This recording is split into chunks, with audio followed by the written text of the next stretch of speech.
ਬੋਲੜੇ ਸੁਭਾਵੀ ਕਦੇ, ਮਿੱਠ ਬੋਲੜੇ ਸੁਭਾਵੀ ਕਦੇ ਨਾਰਾਜ਼ ਹੋ ਜਾਂਦੇ ਨੇ। ਸੁਰੀਲੇ ਸਾਜ਼ ਵੀ ਕਦੇ ਬੇਆਵਾਜ਼ ਹੋ ਜਾਂਦੇ ਨੇ।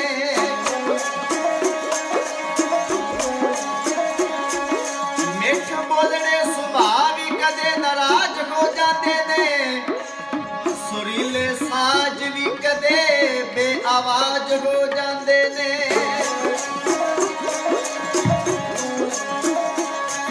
ਜਦੋਂ ਹਰਾਉਣ ਤੇ ਆਵੇ, ਜਦੋਂ ਹਰਾਉਣ ਤੇ ਆਵੇ ਕਿਸਮਤ ਬੰਦੇ ਨੂੰ, ਲਿਹਾਜ਼ਾਂ ਵਾਲੇ ਵੀ ਉਦੋਂ ਬੇਲਿਹਾਜ਼ ਹੋ ਜਾਂਦੇ ਨੇ।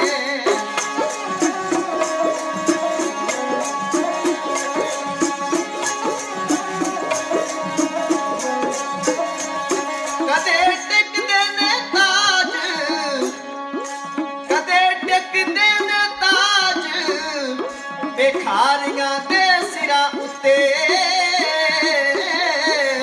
ਕਦੇ ਟਿਕਦੇ ਨੇ ਤਾਜ ਭਿਖਾਰੀਆਂ ਦੇ ਸਿਰਾਂ ਉੱਤੇ। ਤਾਜਾਂ ਵਾਲੇ ਵੀ ਕਦੇ, ਤਾਜਾਂ ਵਾਲੇ ਵੀ ਕਦੇ ਬੇਤਾਜ ਹੋ ਜਾਂਦੇ ਨੇ।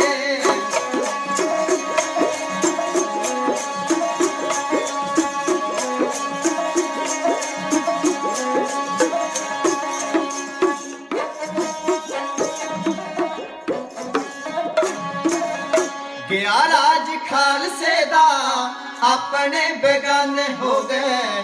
ਗਿਆ ਰਾਜ ਖਾਲਸੇ ਦਾ ਆਪਣੇ ਬੇਗਾਨੇ ਹੋ ਗਏ। ਰਹਿ ਗਈਆਂ ਕਹਾਣੀਆਂ ਦੇ, ਰਹਿ ਗਈਆਂ ਕਹਾਣੀਆਂ ਜਾਂ ਰੋਣੀ ਤਕਦੀਰਾਂ ਦੇ। ਰਹਿ ਗਈਆਂ ਕਹਾਣੀਆਂ ਜਾਂ, ਰਹਿ ਗਈਆਂ ਕਹਾਣੀਆਂ ਜਾਂ ਰੋਣੇ ਤਕਦੀਰਾਂ ਦੇ। ਗਿਆ ਰਾਜ ਖਾਲਸੇ ਦਾ।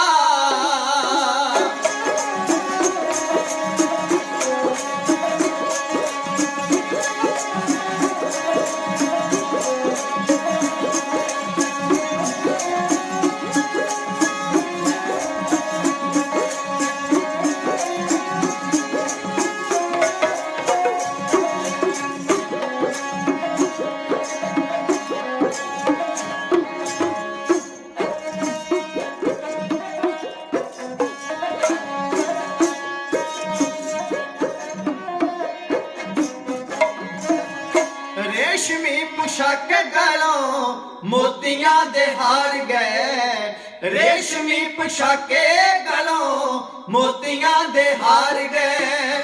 ਮਿਟ ਗਈਆਂ ਯਾਦਾਂ ਗਲੀ, ਮਿਟ ਗਈਆਂ ਯਾਦਾਂ ਗਲੀ। ਰਹਿ ਕੇ ਬੁਕਲੀਰਾਂ ਦੇ, ਮਿਟ ਗਈਆਂ ਯਾਦਾਂ ਰਹਿ ਗਏ।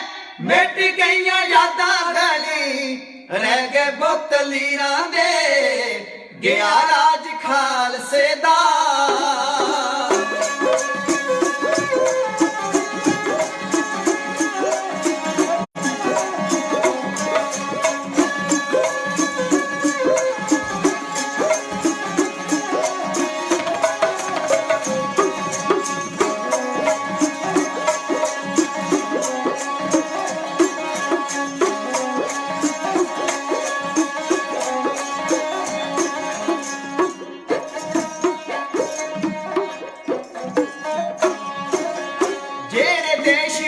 ਝੰਡਾ ਖਾਲਸੇ ਦਾ ਝੁੱਲਦਾ ਸੀ। ਜਿਹੜੇ ਦੇਸ਼ ਵਿੱਚ ਝੰਡਾ ਖਾਲਸੇ ਦਾ ਝੁੱਲਦਾ ਸੀ। ਉਸੇ ਦੇਸ਼ ਵਿੱਚ ਸਾਡੇ, ਉਸੇ ਦੇਸ਼ ਵਿੱਚ ਸਾਡੇ ਹਾਲ ਨੇ ਫਕੀਰਾਂ ਦੇ। ਉਸੇ ਦੇਸ਼ ਵਿੱਚ ਸਾਡੇ, ਉਸੇ ਦੇਸ਼ ਵਿੱਚ ਸਾਡੇ ਹਾਲ ਨੇ ਫਕੀਰਾਂ ਦੇ। ਗਿਆ ਰਾਜ ਖਾਲਸੇ ਦਾ।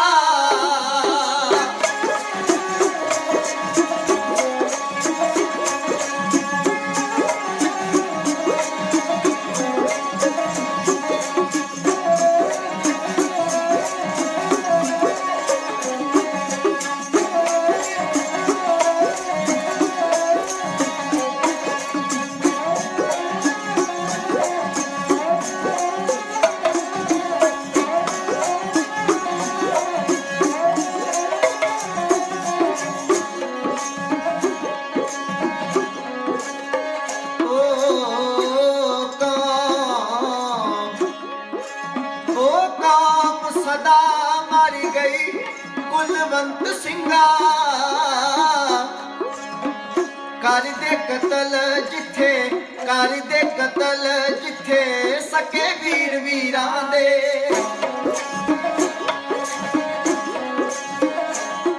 ਵਾਹ ਮੇਰਿਆ ਮਾਲਕਾ, ਵਾਹ ਮੇਰਿਆ ਮਾਲਕਾ, ਤੇਰੇ ਬੜੇ ਨਿਆਰੇ ਰੰਗ ਭੀਖ ਮੰਗਾਵੇ ਰਾਜਿਆਂ, ਭੀਖ ਮੰਗਾਵੇ ਰਾਜਿਆਂ, ਤਖਤ ਬਿਠਾਵੇ ਨੰਗ, ਭੀਖ ਮੰਗਾਵੇ ਰਾਜਿਆਂ, ਤਖਤ ਬਿਠਾਵੇ ਨੰਗ।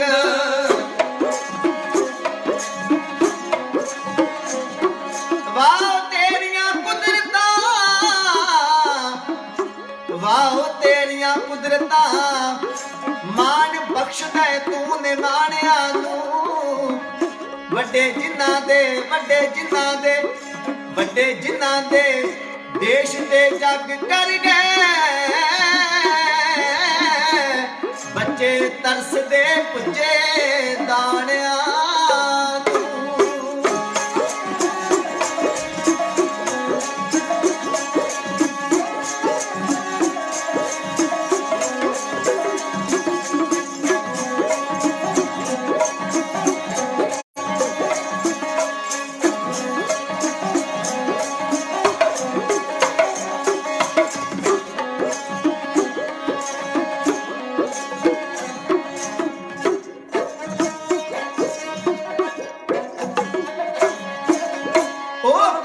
ਸਦਾ ਮਾਰੀ ਗਈ ਕੁਲਵੰਤ ਸਿੰਘਾ, ਉਹ ਕੌਮ ਸਦਾ ਮਾਰ ਗਈ ਕੁਲਵੰਤ ਸਿੰਘਾ।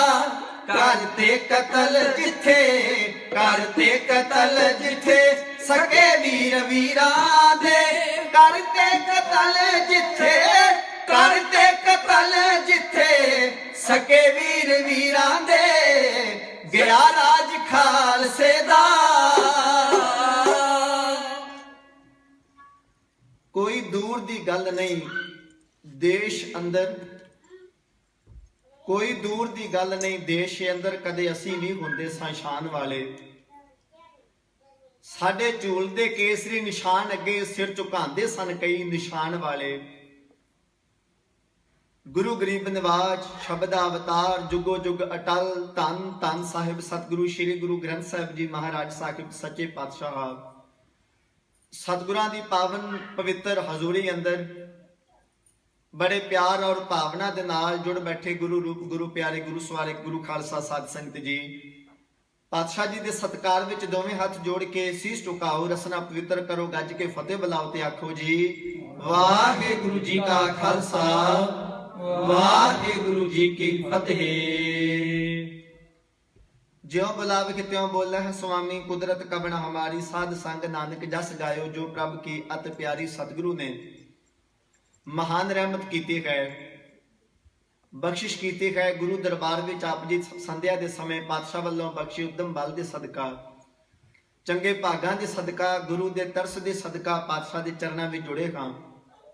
ਆਓ ਹਜ਼ੂਰ ਦੇ ਚਰਨਾਂ ਵਿੱਚ ਅਰਦਾਸ ਕਰੀਏ। ਪਾਤਸ਼ਾਹ ਮਨ ਦੀ ਪੂਰਨ ਇਕਾਗਰਤਾ ਦੀ ਦਾਤ ਬਖਸ਼ਿਸ਼ ਕਰੋ, ਸਾਡਾ ਮਨ ਰੂਪੀ ਭਾਂਡਾ ਸਿੱਧਾ ਹੋ ਜਾਏ ਤਾਂ ਜੋ ਇਹਦੇ ਵਿੱਚ ਆਪ ਜੀ ਦੀ ਕੋਈ ਬਖਸ਼ਿਸ਼ ਪੈ ਜਾਏ। ਅਸੀਂ ਆਪ ਜੀ ਦੇ ਦਰ ਤੋਂ ਖਾਲੀ ਹੱਥ ਨਾ ਜਾਈਏ, ਕੁਝ ਲੈ ਕੇ ਜਾਈਏ। ਸਾਡਾ ਪਾਤਸ਼ਾਹ ਦੇ ਚਰਨਾਂ ਵਿੱਚ ਆਇਆ ਹੋਇਆ ਸਫਲ ਹੋਵੇ, ਗੁਰੂ ਦੇ ਦਰਬਾਰ ਵਿੱਚ ਸਾਡੀ ਰੂਹ ਪਾਕ ਹੋਵੇ ਔਰ ਪ੍ਰਵਾਨ ਚੜ ਸਕੇ। ਪਾਤਸ਼ਾਹ ਜੀ ਦੀ ਅਪਾਰ ਬਖਸ਼ਿਸ਼ ਦੇ ਅਸੀਂ ਪਾਤਰ ਬਣ ਸਕੀਏ। ਸਤ ਸੰਗਤ ਕਰਕੇ ਅਰਦਾਸ ਕਰੀਏ, ਮਹਾਰਾਜ ਸਾਨੂੰ ਪੂਰਨ ਇਕਾਗਰਤਾ ਦੀ ਦਾਤ ਬਖਸ਼ਿਸ਼ ਕਰਨ, ਸਰੀਰਕ ਤੌਰ ਤੇ ਔਰ ਮਨ ਤੌਰ ਤੇ ਮਹਾਰਾਜ ਸਾਨੂੰ ਸਾਵਧਾਨਤਾ ਔਰ ਇਕਾਗਰਤਾ ਬਖਸ਼ਣ। ਪੰਜਵੇਂ ਪਾਤਸ਼ਾਹ ਦੇ ਬਚਨ ਨੇ, ਪ੍ਰਭ ਕੀ ਉਸਤਤ ਕਰੋ ਸੰਤ ਮੀਤ, ਸਾਵਧਾਨ ਇਕਾਗਰ ਚੀਤ। ਮਹਾਰਾਜ ਸਾਨੂੰ ਸਰੀਰਕ ਤੌਰ ਤੇ ਸਾਵਧਾਨਤਾ ਔਰ ਮਨ ਦੀ ਪੂਰਨ ਇਕਾਗਰਤਾ ਦੀ ਦਾਤ ਬਖਸ਼ਿਸ਼ ਕਰਨ ਤਾਂ ਜੋ ਸਾਡਾ ਚਿੱਤ ਵਾਹਿਗੁਰੂ ਦੇ ਚਿੰਤਨ ਵਿੱਚ ਜੁੜ ਸਕੇ। ਅਸੀਸ ਪ੍ਰਦਾਨ ਕਰੋ। ਇਤਿਹਾਸ ਦੇ ਦੋ ਪੰਨੇ ਆਪ ਜੀ ਦੇ ਖਿਦਮਤ ਵਿੱਚ ਸੁਚੱਜੇ ਢੰਗ ਤਰੀਕੇ ਨਾਲ ਰੱਖ ਕੇ ਆਪ ਜੀ ਪਾਸੋਂ ਅਸੀਸ ਦੇ ਬਖਸ਼ਿਸ਼ ਦੇ ਪਾਤਰ ਬਣ ਸਕੀਏ। ਅਸੀਸ ਬਖਸ਼ੋ, ਸਰਬੱਤ ਦਾ ਭਲਾ ਮੰਗੋ ਤੇ ਪਿਆਰ ਸਹਿਤ ਆਖੋ ਜੀ ਨਾਨਕ ਨਾਮ ਚੜ੍ਹਦੀ ਕਲਾ, ਤੇਰੇ ਭਾਣੇ ਸਰਬੱਤ ਦਾ ਭਲਾ। ਕੌਣ ਜਾਣਦਾ ਸੀ ਰੁਲਦੇ ਫਿਰਨਗੇ ਇਹ ਆਪਣੇ ਤਾਜ ਵਿੱਚ ਹੀਰੇ ਹੰਡਾਣ ਵਾਲੇ। ਸੀਤਲ ਹਾਲ ਫਕੀਰਾਂ ਦੇ ਨਜ਼ਰ ਆਉਂਦੇ, ਸੀਤਲ ਹਾਲ ਫਕੀਰਾਂ ਦੇ ਨਜ਼ਰ ਆਉਂਦੇ, ਤਖਤ ਤਾਜ ਵਾਲੇ ਆਨ ਸ਼ਾਨ ਵਾਲੇ। ਸ਼ੇਰੇ ਪੰਜਾਬ ਕਲਗੀਆਂ ਵਾਲੇ ਪਾਤਸ਼ਾਹ ਗੁਰੂ ਗੋਬਿੰਦ ਸਿੰਘ ਮਹਾਰਾਜ ਜੀ ਦੇ ਦਰੋਂ ਕਰੋਂ ਵਰਸਾਈ ਹੋਈ ਆਤਮਾ ਸ਼ੇਰੇ ਪੰਜਾਬ ਮਹਾਰਾਜਾ ਰਣਜੀਤ ਸਿੰਘ ਔਰ ਖਾਲਸਾ ਰਾਜ ਨੂੰ ਜਦੋਂ ਗੁਰੂ ਕਾ ਸਿੱਖ ਚੇਤੇ ਕਰਦਾ ਹੈ, ਕੀ ਸੀ, ਕਿੰਨਾ ਕੁਝ ਸੀ ਖਾਲਸੇ ਦੇ ਕੋਲ, ਕਿਵੇਂ ਉਹ ਸਾਰਾ ਕੁਝ ਜਾਂਦਾ ਰਿਹਾ ਔਰ ਉਜਾੜਾ ਸਾਡਾ ਕਿਵੇਂ ਹੋਇਆ, ਕਿੱਥੋਂ ਅਸੀਂ ਕਿੱਥੇ ਆਏ। ਜਦੋਂ ਸਿੱਖ ਉਹਨਾਂ ਕਿਲਿਆਂ ਵੱਲ ਵੇਖਦਾ ਹੈ, ਉਹਨਾਂ ਤਖਤਾਂ ਉਹਨਾਂ ਤਾਜਾਂ ਵੱਲ ਵੇਖਦਾ ਹੈ, ਅੱਜ ਜਦੋਂ ਕੋਹੇ ਨੂੰ ਹੀਰੇ ਨੂੰ ਗੁਰੂ ਕਾ ਸਿੱਖ ਵੇਖਦਾ ਉਹਦੀਆਂ ਅੱਖਾਂ ਭਰ ਆਉਂਦੀਆਂ ਨੇ। ਕਦੇ ਸ਼ੇਰੇ ਪੰਜਾਬ ਮਹਾਰਾਜਾ ਰਣਜੀਤ ਸਿੰਘ ਦੇ ਡੋਲੇ ਨਾਲ ਵੱਜਿਆ ਕਰਦਾ ਸੀ। ਜਦੋਂ ਸ਼ੇਰੇ ਪੰਜਾਬ ਮਹਾਰਾਜਾ ਰਣਜੀਤ ਸਿੰਘ ਜੀ ਦੀ ਕੁਰਸੀ ਜੋ ਅੱਜ ਇੰਗਲੈਂਡ ਦੇ ਵਿੱਚ ਹੈ, ਆਪ ਜੀ ਦੇ ਚੰਗੇ ਭਾਗ ਨੇ ਵੀ ਆਪ ਜੀ ਉਹਦੇ ਦਰਸ਼ਨ ਵੀ ਕਰ ਸਕਦੇ ਹੋ। ਜਦੋਂ ਉਸ ਕੁਰਸੀ ਨੂੰ ਗੁਰੂ ਕਾ ਸਿੱਖ ਦੇਖਦਾ ਹੈ, ਉਹਦੀਆਂ ਅੱਖਾਂ ਭਰ ਆਉਂਦੀਆਂ ਨੇ, ਉਹਦਾ ਗੱਜ ਭਰ ਆਉਂਦਾ ਹੈ ਵੀ ਉਹ ਕੁਰਸੀ ਹੈ ਜਿੱਥੇ ਕਦੇ ਕਲਗੀਆਂ ਵਾਲੇ ਪਾਤਸ਼ਾਹ ਗੁਰੂ ਗੋਬਿੰਦ ਸਿੰਘ ਮਹਾਰਾਜ ਜੀ ਦਾ ਸਿੱਖ ਬੈਠ ਕੇ ਰਾਜ ਕਰਿਆ ਕਰਦਾ ਸੀ। ਰਾਜ ਕੀਤਾ ਗੁਰੂ ਕੇ ਖਾਲਸੇ ਨੇ ਜਿਸ ਕੁਰਸੀ ਤੇ 40 ਵਰੇ ਬੈਠ ਕੇ। ਉਹ ਖਾਲਸਾ ਰਾਜ ਜਦੋਂ ਅੱਜ ਅਸੀਂ ਚੇਤੇ ਕਰਦੇ ਹਾਂ ਤੇ ਸੁਣਨ ਵਾਲੇ ਦੀਆਂ, ਬੋਲਣ ਵਾਲੇ ਦੀਆਂ ਸੁਭਾਵਕ ਹੈ, ਉਹਦਾ ਮਨ ਭਰ ਆਉਂਦਾ ਹੈ। ਜਦੋਂ ਸਾਰਾ ਕੁਝ ਗੁਰੂ ਕਾ ਸਿੱਖ ਚੇਤੇ ਕਰਦਾ, ਉਹ ਬੰਦਨਾ ਆਪ ਜੀ ਦੀ ਖਿਦਮਤ ਵਿੱਚ ਢਾਡੀ ਜਥੇ ਨੇ ਰੱਖੀ ਹੈ।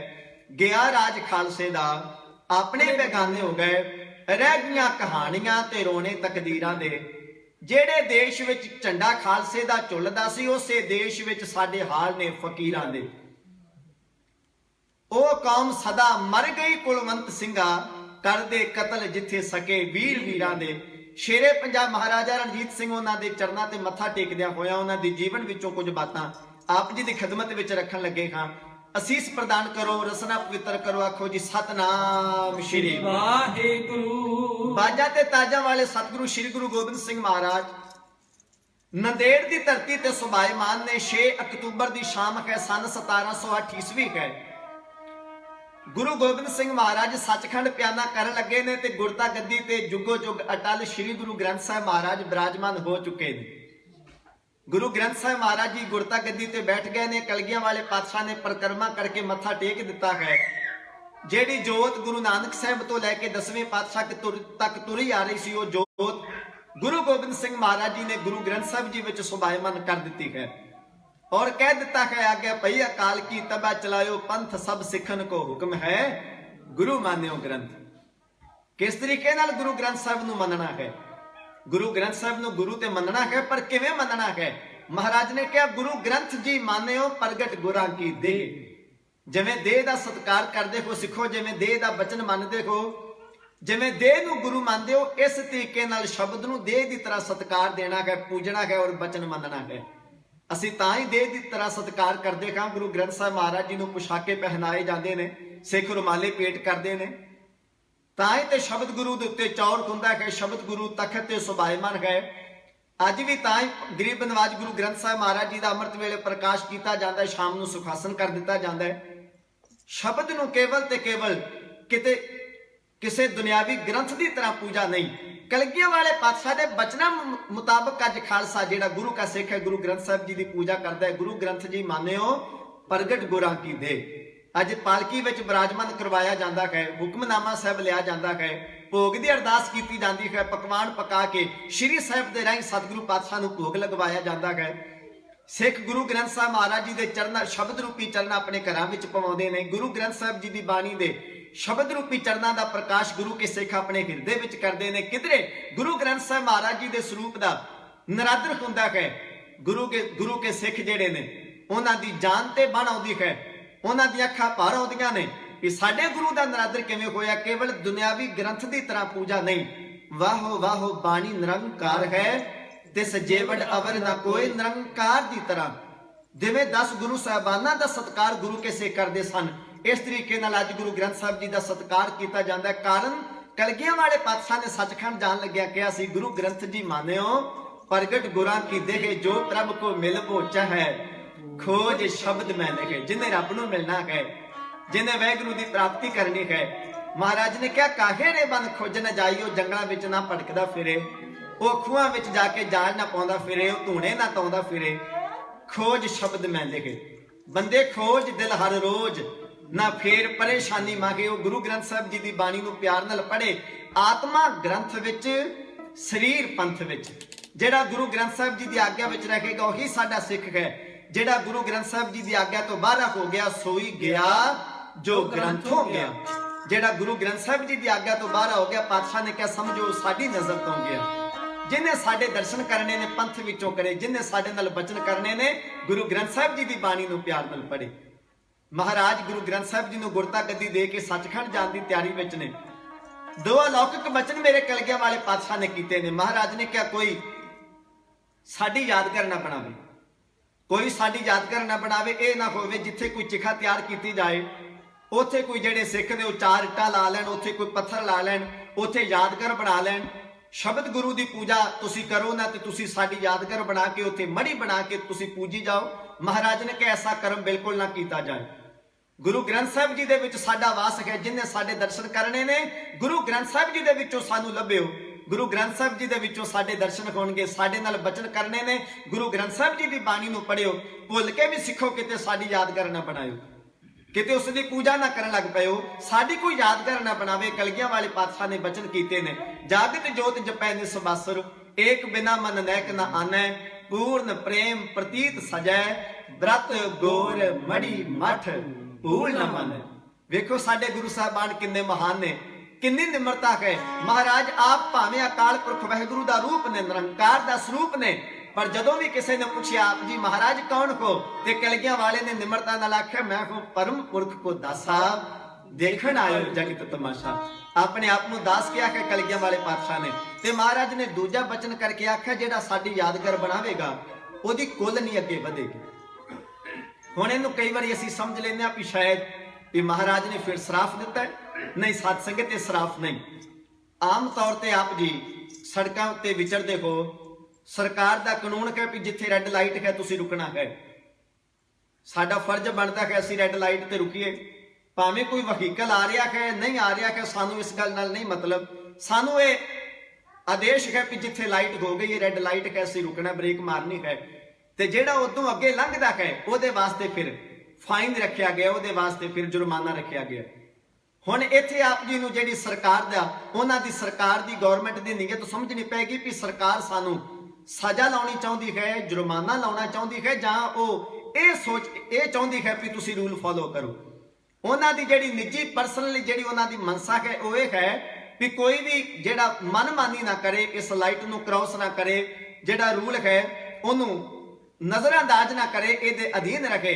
ਤੇ ਜਿਹੜਾ ਵੀ ਇਹਨੂੰ ਪਾਸ ਕਰੇਗਾ, ਜਿਹੜਾ ਵੀ ਇਸ ਰੂਲ ਨੂੰ ਉਲੰਘਣਾ ਕਰਨ ਦੀ ਕੋਸ਼ਿਸ਼ ਕਰੇਗਾ, ਉਹਨੂੰ ਚੇਤੇ ਹੋਵੇ ਕਿ ਮੈਨੂੰ ਆ ਸਜ਼ਾ ਵੀ ਦਿੱਤੀ ਗਈ ਹੈ, ਆ ਜੁਰਮਾਨਾ ਵੀ ਮੇਰੇ ਲਈ ਹੈ। ਜੇ ਮੈਂ ਇਹਦੀ ਉਲੰਘਣਾ ਕਰਾਂਗਾ ਮੈਨੂੰ ਫਾਈਨ ਲੱਗੇਗਾ। ਪਰ ਜੇ ਤੁਸੀਂ ਸਰਕਾਰ ਦੀ ਨੀਅਤ ਵੱਲ ਵੇਖੋਗੇ, ਉਹਨਾਂ ਇਸ ਲਈ ਨਹੀਂ ਉਹਨਾਂ ਨੇ ਇਹ ਫਾਈਨ ਲਾਇਆ ਵੀ ਤੁਸੀਂ ਲਾਈਟ ਕ੍ਰਾਸ ਕਰੋ ਤੇ ਤੁਹਾਨੂੰ ਉਹ ਜੁਰਮਾਨਾ ਲਾਉਣ। ਉਹਨਾਂ ਦੀ ਜਿਹੜੀ ਮਨਸਾ ਇਹ ਹੈ ਵੀ ਇਹਦੇ ਡਰ ਤੋਂ, ਇਹਦੇ ਜੁਰਮਾਨੇ ਦੇ ਡਰ ਤੋਂ, ਫਾਈਨ ਦੇ ਡਰ ਤੋਂ ਲੋਕ ਜਿਹੜੇ ਨੇ ਇਸ ਜਿਹੜੇ ਰੂਲ ਨੂੰ ਫੋਲੋ ਕਰਨ, ਇਹਦੀ ਉਲੰਘਣਾ ਨਾ ਕਰਨ। ਉਹਨਾਂ ਦੀ ਇੱਛਾ ਇਹ ਹੈ, ਮਨਸਾ ਇਹ ਹੈ ਕਿ ਤੁਸੀਂ ਰੂਲ ਨੂੰ ਫੋਲੋ ਕਰੋ।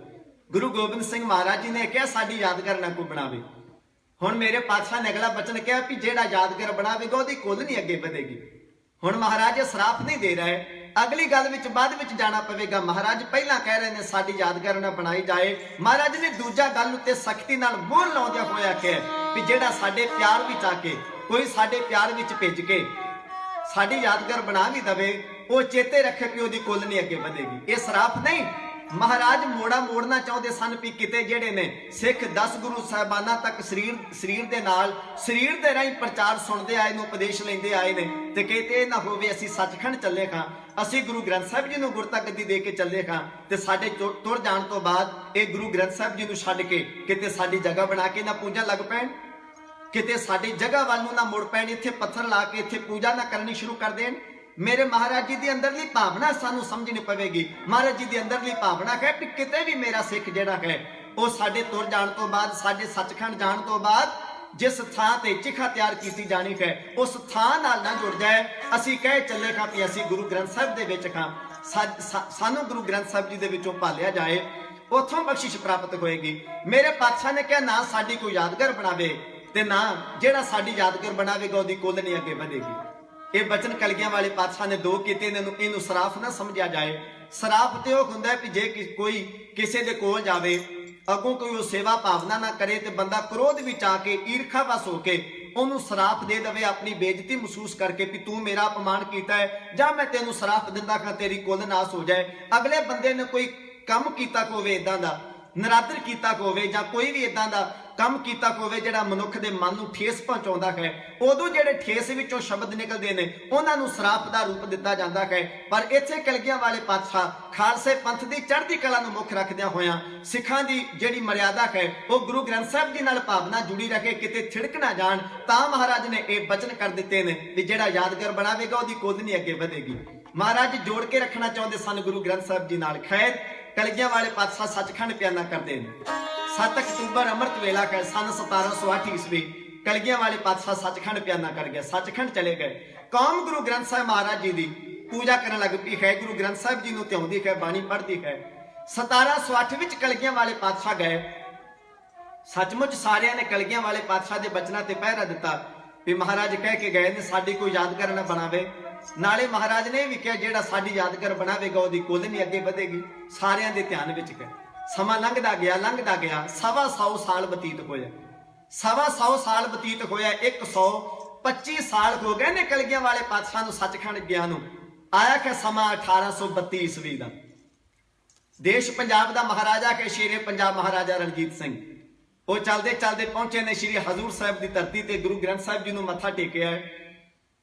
ਬੜਾ ਮਨ ਭਾਵੁਕ ਹੋਇਆ ਵੀ ਇਹ ਉਹ ਸਥਾਨ ਹੈ ਜਿੱਥੋਂ ਕਲਗੀਆਂ ਵਾਲੇ ਪਾਤਸ਼ਾਹ ਸੱਚਖੰਡ ਗਏ। ਇਤਿਹਾਸ ਕਹਿੰਦੇ ਉੱਥੋਂ ਦੇ ਜਿਹੜੇ ਪੁਜਾਰੀ ਨੇ ਗ੍ਰੰਥੀ ਸਿੰਘ ਨੇ ਉਹਨਾਂ ਨੂੰ ਮਹਾਰਾਜਾ ਰਣਜੀਤ ਸਿੰਘ ਜੀ ਨੇ ਬੜੇ ਪਿਆਰ ਨਾਲ ਪੁੱਛਿਆ ਵੀ ਗ੍ਰੰਥੀ ਸਿੰਘ ਜੀ, ਪੁਜਾਰੀ ਜੀ, ਇੱਥੇ ਗੁਰੂ ਗੋਬਿੰਦ ਸਿੰਘ ਮਹਾਰਾਜ ਜੀ ਦੀ ਕੋਈ ਯਾਦਗਾਰ ਕਿਉਂ ਨਹੀਂ ਬਣੀ? ਪੁਜਾਰੀ ਨੇ ਬੜੇ ਸਤਿਕਾਰ ਦੇ ਨਾਲ ਹੱਥ ਜੋੜ ਕੇ ਆਖਿਆ ਮਹਾਰਾਜਾ ਸਾਹਿਬ, ਕਲਗੀਆਂ ਵਾਲੇ ਪਾਤਸ਼ਾਹ ਨੇ ਕਿਹਾ ਕੋਈ ਸਾਡੀ ਯਾਦਗਾਰ ਨਾ ਬਣਾਵੇ। ਮਹਾਰਾਜ ਨੇ ਵੀ ਕਿਹਾ ਜਿਹੜਾ ਸਾਡੀ ਯਾਦਗਾਰ ਬਣਾਵੇਗਾ ਉਹਦੀ ਕੁੱਲ ਨਹੀਂ ਅੱਗੇ ਵਧੇਗੀ। ਮਹਾਰਾਜ ਦਾ ਹੁਕਮ ਹੈ ਕਿ ਕੋਈ ਸਾਡੀ ਯਾਦਗਾਰ ਨਾ ਬਣਾਵੇ, ਜਿਹੜਾ ਸਾਡੀ ਯਾਦਗਾਰ ਬਣਾਵੇਗਾ ਉਹਦੀ ਕੁੱਲ ਨਹੀਂ ਅੱਗੇ ਵਧੇਗੀ। ਇਹ 10ਵੇਂ ਪਾਤਸ਼ਾਹ ਦੇ ਬਚਨ ਨੇ। ਮਹਾਰਾਜਾ ਰਣਜੀਤ ਸਿੰਘ ਜੀ ਦੀਆਂ ਪਹਿਲਾਂ ਅੱਖਾਂ ਭਰ ਆਈਆਂ, ਵਿਰਾਗ ਵਿੱਚ ਆ ਗਏ ਔਰ ਰੋ ਰੋ ਕੇ ਉਹਨਾਂ ਦਾ ਸਾਰਾ ਜਿਹੜਾ ਦਾੜਾ ਹੈ ਉਹ ਹੰਝੂਆਂ ਨਾਲ ਭਿੱਜ ਗਏ। ਕੁਝ ਮਿੰਟਾਂ ਬਾਅਦ ਉਹ ਹੱਸਣ ਲੱਗ ਪਏ। ਆਮ ਤੌਰ ਤੇ ਇਹ ਦੋ ਕੰਮ ਨੇ ਮਨੁੱਖ ਇੱਕੇ ਵੇਲੇ ਨਹੀਂ ਕਰ ਸਕਦਾ, ਨਾ ਇੱਕੇ ਵੇਲੇ ਹੱਸ ਸਕਦਾ ਤੇ ਨਾ ਇੱਕੇ ਵੇਲੇ ਰੋ ਸਕਦਾ। ਇੱਕ ਵੇਲੇ ਇੱਕ ਹੀ ਕੰਮ ਕੀਤਾ ਜਾ ਸਕਦਾ। ਜਿਹੜੇ ਕੋਲ ਖੜੇ ਨਿਕਟਵਰਤੀ ਸਿੱਖ ਸਨ ਉਹਨਾਂ ਨੂੰ ਸ਼ੱਕ ਪਿਆ ਮਹਾਰਾਜਾ ਸਾਹਿਬ ਨਾਲ ਤੁਸੀਂ ਰੋਏ ਹੋ ਤੇ ਨਾਲ ਹੀ ਹੱਸ ਪਏ ਹੋ, ਇਹ ਦੋ ਗੱਲਾਂ ਇਕੱਠੀਆਂ ਕਿਵੇਂ? ਰੋਏ ਕਿਉਂ ਤੇ ਹੱਸੇ ਕਿਉਂ? ਸ਼ੇਰੇ ਪੰਜਾਬ ਮਹਾਰਾਜਾ ਰਣਜੀਤ ਸਿੰਘ ਨੇ ਆਖਿਆ ਮੈਂ ਰੋ ਤਾਂ ਰਿਹਾ ਹਾਂ ਵੀ ਜਿਸ ਗੁਰੂ ਨੇ ਸਾਨੂੰ ਰਾਜ ਭਾਗ ਦਿੱਤਾ ਹੈ, ਜਿਸ ਗੁਰੂ ਦੀ ਕਿਰਪਾ ਨਾਲ ਇਹ ਖਾਲਸਾ ਰਾਜ ਭਾਗ ਮਾਣ ਰਿਹਾ, ਸਰਦਾਰੀਆਂ ਮਾਣ ਰਿਹਾ ਹੈ, ਅਸੀਂ ਤਾਜ ਹੰਢਾ ਰਹੇ ਹਾਂ, ਤਖਤਾਂ ਤੇ ਬੈਠੇ ਹਾਂ, ਜਿਸ ਗੁਰੂ ਦੇ ਨਾਂ ਦੀ ਅਸੀਂ ਕਰੰਸੀ ਚਲਾ ਰਹੇ ਹਾਂ, ਦੇਗੋ ਤੇਗੋ ਫਤਿਹ ਨੁਸਰਤ ਬੇਦਰੰਗ ਯਾਫਤ ਅਜ਼ ਨਾਨਕ ਗੁਰੂ ਗੋਬਿੰਦ ਸਿੰਘ, ਜਿਸ ਗੁਰੂ ਦੀ ਕਿਰਪਾ ਸਦਕਾ ਖਾਲਸਾ ਕੇਸਰੀ ਝੰਡੇ ਲਹਿਰਾ ਰਿਹਾ ਹੈ, ਜਿਸ ਗੁਰੂ ਨੇ ਕਿਹਾ ਰਾਜ ਕਰੇਗਾ ਖਾਲਸਾ, ਅਸੀਂ ਉਸ ਗੁਰੂ ਦੀ ਅੱਜ ਤੱਕ ਕੋਈ ਯਾਦਗਾਰ ਨਹੀਂ ਬਣਾ ਸਕੇ। ਮੈਨੂੰ ਦੁੱਖ ਹੈ ਇਸ ਗੱਲ ਦਾ ਵੀ ਖਾਲਸੇ ਨੇ ਰਾਜ ਭਾਗ ਤੇ ਕਾਇਮ ਕਰ ਲਿਆ, ਪਰ ਜਿਸ ਗੁਰੂ ਨੇ ਸਾਨੂੰ ਇਹ ਰਾਜ ਭਾਗ ਦਿੱਤਾ ਅਸੀਂ ਉਸ ਗੁਰੂ ਦੀ ਕੋਈ ਯਾਦਗਾਰ ਨਹੀਂ ਬਣਾ ਸਕੇ। ਮੈਨੂੰ ਦੁੱਖ ਹੈ। ਮਹਾਰਾਜਾ ਸਾਹਿਬ ਹੱਸੇ ਕਿਉਂ? ਸਗੋਂ ਮੈਂ ਹੱਸਿਆ ਤਾਂ ਹਾਂ ਤੇ ਕਲਗੀਆਂ ਵਾਲੇ ਪਾਤਸ਼ਾਹ ਗੁਰੂ ਗੋਬਿੰਦ ਸਿੰਘ ਮਹਾਰਾਜ ਜੀ ਨੇ ਕਿਹਾ ਜਿਹੜਾ ਮੇਰੀ ਯਾਦਗਾਰ ਬਣਾਵੇਗਾ ਉਹਦੀ ਕੁੱਲ ਨਹੀਂ ਅੱਗੇ ਵਧੇਗੀ। ਮਹਾਰਾਜਾ ਸਾਹਿਬ ਇਹਦੇ ਵਿੱਚ ਹੱਸਣ ਵਾਲੀ ਕਿਹੜੀ ਗੱਲ ਹੈ? ਹੱਸੇ ਕਿਉਂ? ਮਹਾਰਾਜਾ ਰਣਜੀਤ ਸਿੰਘ ਆਖਣ ਲੱਗੇ ਕਲਗੀਆਂ ਵਾਲੇ ਪਾਤਸ਼ਾਹ ਗੁਰੂ ਗੋਬਿੰਦ ਸਿੰਘ ਇਹ ਕਹਿ ਗਏ ਨੇ ਕਿ ਜਿਹੜਾ ਯਾਦਗਾਰ ਬਣਾਵੇਗਾ ਉਹਦੀ ਕੁੱਲ ਨਹੀਂ ਅੱਗੇ ਵਧੇਗੀ, ਪਰ ਸਤਿਗੁਰੂ ਨੇ ਆਪਣੀ ਕੁੱਲ ਕਿਹੜਾ ਸੰਭਾਲ ਕੇ ਰੱਖੀ ਹੈ। ਕਲਗੀਆਂ ਵਾਲੇ ਪਾਤਸ਼ਾਹ ਨੇ ਆਪਣੀ ਕੁੱਲ ਵੀ ਤੇ ਸਤਿਗੁਰੂ ਨੇ ਸਾਡੇ ਤੋਂ ਕੁਰਬਾਨ ਕੀਤੀ ਹੈ। ਕਲਗੀਆਂ ਵਾਲੇ ਪਾਤਸ਼ਾਹ ਨੇ ਆਪਣੀ ਕੁੱਲ ਵੀ ਤੇ ਸਾਡੇ ਤੋਂ ਕੁਰਬਾਨ ਕੀਤੀ ਹੈ। ਕਲਗੀਆਂ ਵਾਲੇ ਪਾਤਸ਼ਾਹ ਨੇ ਕਿਹਾ ਜਿਹੜਾ ਯਾਦਗਾਰ ਬਣਾਵੇਗਾ ਉਹਦੀ ਕੁੱਲ ਨਹੀਂ ਅੱਗੇ ਵਧੇਗੀ। ਇੰਨੀ ਗੱਲ ਕਹਿ ਕੇ ਭਾਵੁਕ ਹੋ ਗਏ ਸ਼ੇਰੇ ਪੰਜਾਬ ਮਹਾਰਾਜਾ ਰਣਜੀਤ ਸਿੰਘ। ਅੱਖਾਂ ਫਿਰ ਕਲਗੀਆਂ ਵਾਲੇ ਪਾਤਸ਼ਾਹ ਦੇ ਪਿਆਰ ਵਿੱਚ ਪਾ ਰਹੀਆਂ ਨੇ। ਗੁਰੂ ਗ੍ਰੰਥ ਸਾਹਿਬ ਜੀ ਦੀ ਹਜ਼ੂਰੀ ਵਿੱਚ ਗਏ, ਆਪਣਾ ਸੁੱਚਾ ਦਾੜਾ ਹੱਥ ਵਿੱਚ ਫੜ ਕੇ ਦੇਸ਼ ਪੰਜਾਬ ਦਾ ਮਹਾਰਾਜਾ ਰਣਜੀਤ ਸਿੰਘ ਕਲਗੀਆਂ ਵਾਲੇ ਪਾਤਸ਼ਾਹ ਦੇ ਪਿਆਰ ਵਿੱਚ ਭਿੱਜ ਕੇ ਗੁਰੂ ਗ੍ਰੰਥ ਸਾਹਿਬ ਦੀ ਹਜ਼ੂਰੀ ਵਿੱਚ ਖੜ ਕੇ ਹਜ਼ੂਰ ਸਾਹਿਬ ਦੀ ਧਰਤੀ ਤੇ ਇੱਕ ਅਨੋਖਾ ਪ੍ਰਣ ਹੈ ਕਿਉਂ ਕਰਦੇ ਨੇ।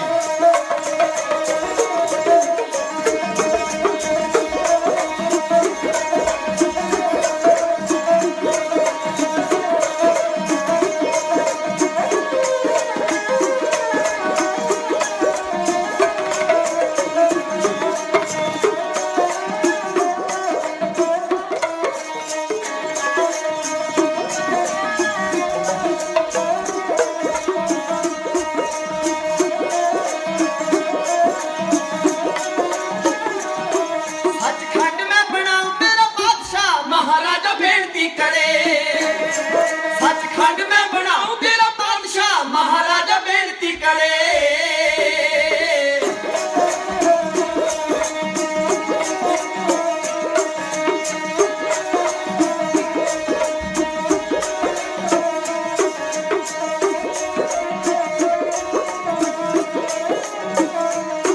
देशवासियों का दुख ना सहारिया, सीस पिता का धर्म खित मारिया। देशवासियों का दुख ना सहारिया, सीस पिता का धर्म हित वारिया। देशवासियों का शीस ना सहारिया, सीस पिता का धर्म खित मारिया। देशवासियों का दुख ना सहारिया, सीस पिता का धर्म हित वारिया। बेटा कर दिता सारा परिवारिया, कर दिता सारा परिवारिया, ते हसड़े ने हस के जले।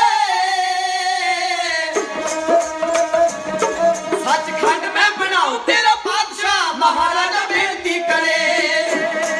सचखंड में बनाऊं तेरा बादशाह, महाराजा बेनती करे।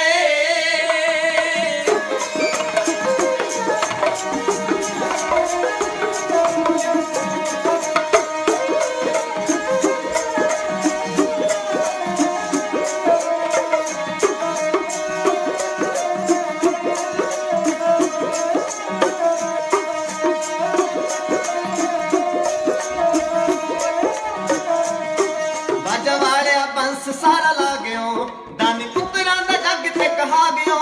बाजा वालिया बंस सारा ला गयो, दानी पुत्रा दा जग ते कहा गयो।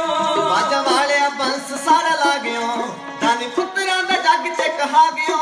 बाजा वालिया बंस सारा ला गयो, दानी पुत्रा दा जग ते कहा गयो। नवे पूरने पगंबरा लिपा गयो, पूरने पगंबरा लिपा गयो, ते नेत्रा च नीर न बहे। सचखंड में बनाऊं तेरा बादशाह, महाराजा बेनती करे। सचखंड में बनाऊं तेरा बादशाह, महाराजा बेनती करे।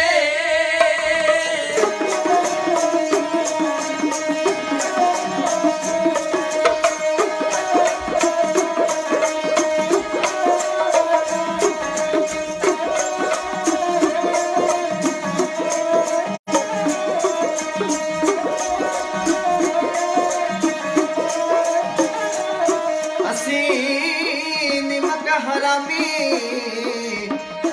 ਗੁਨਾਹਗਾਰ ਹਾਂ, ਭੁੱਲ ਬੈਠੇ ਤੁਹਾਡੇ ਕੀਤੇ ਉਪਕਾਰ ਹਾਂ।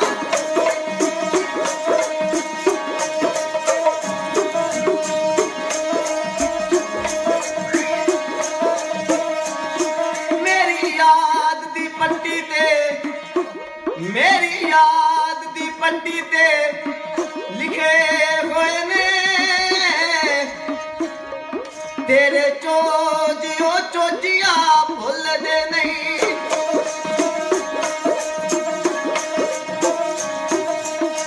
ਤੇਰੇ ਪ੍ਰੇਮ ਦੇ ਪਏ ਜੋ, ਤੇਰੇ ਪ੍ਰੇਮ ਦੇ ਪਏ ਜੋ ਪੇਚ ਪੀਚੇ, ਨੌਹਾਂ ਸਮੇਂ ਦਿਆਂ ਨਾਲ ਵੀ ਖੁੱਲਦੇ ਨਹੀਂ।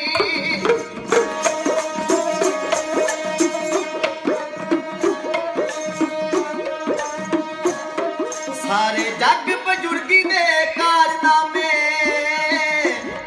ਸਾਰੇ ਜੱਗ ਬਜ਼ੁਰਗੀ ਦੇ ਕਾਰਨਾਮੇ, ਤੇਰੇ ਇੱਕ ਕੌਤਕ ਦੇ ਤੁੱਲਦੇ ਨਹੀਂ।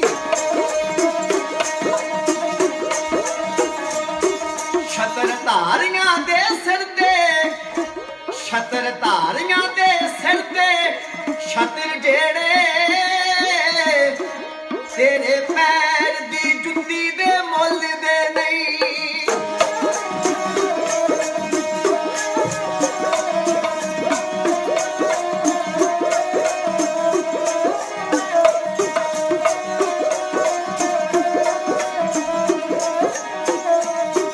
ਅਸੀਂ ਨਿਮਕ ਹਰਾਮੀ ਗੁਨਾਹਗਾਰ ਹਾਂ, ਭੁੱਲ ਬੈਠੇ ਤੁਹਾਡੇ ਕਿਤੇ ਉਪਕਾਰ ਹਾਂ।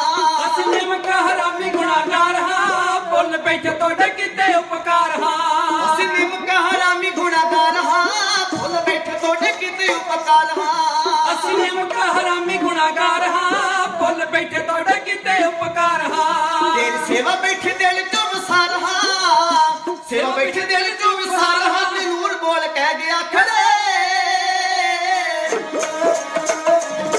ਸੱਚਖੰਡ ਮੈਂ ਬਣਾਉ ਤੇਰਾ ਪਾਤਸ਼ਾਹ ਮਹਾਰਾਜਾ ਬੇਨਤੀ ਕਰੇ ਸੱਚਖੰਡ ਮੈਂ ਬਣਾਉ ਤੇਰਾ ਪਾਤਸ਼ਾਹ ਮਹਾਰਾਜਾ ਬੇਨਤੀ ਕਰੇ ਸੱਚਖੰਡ ਮੈਂ ਬਣਾਉ ਤੇਰਾ ਪਾਤਸ਼ਾਹ ਮਹਾਰਾਜਾ ਬੇਨਤੀ ਕਰੇ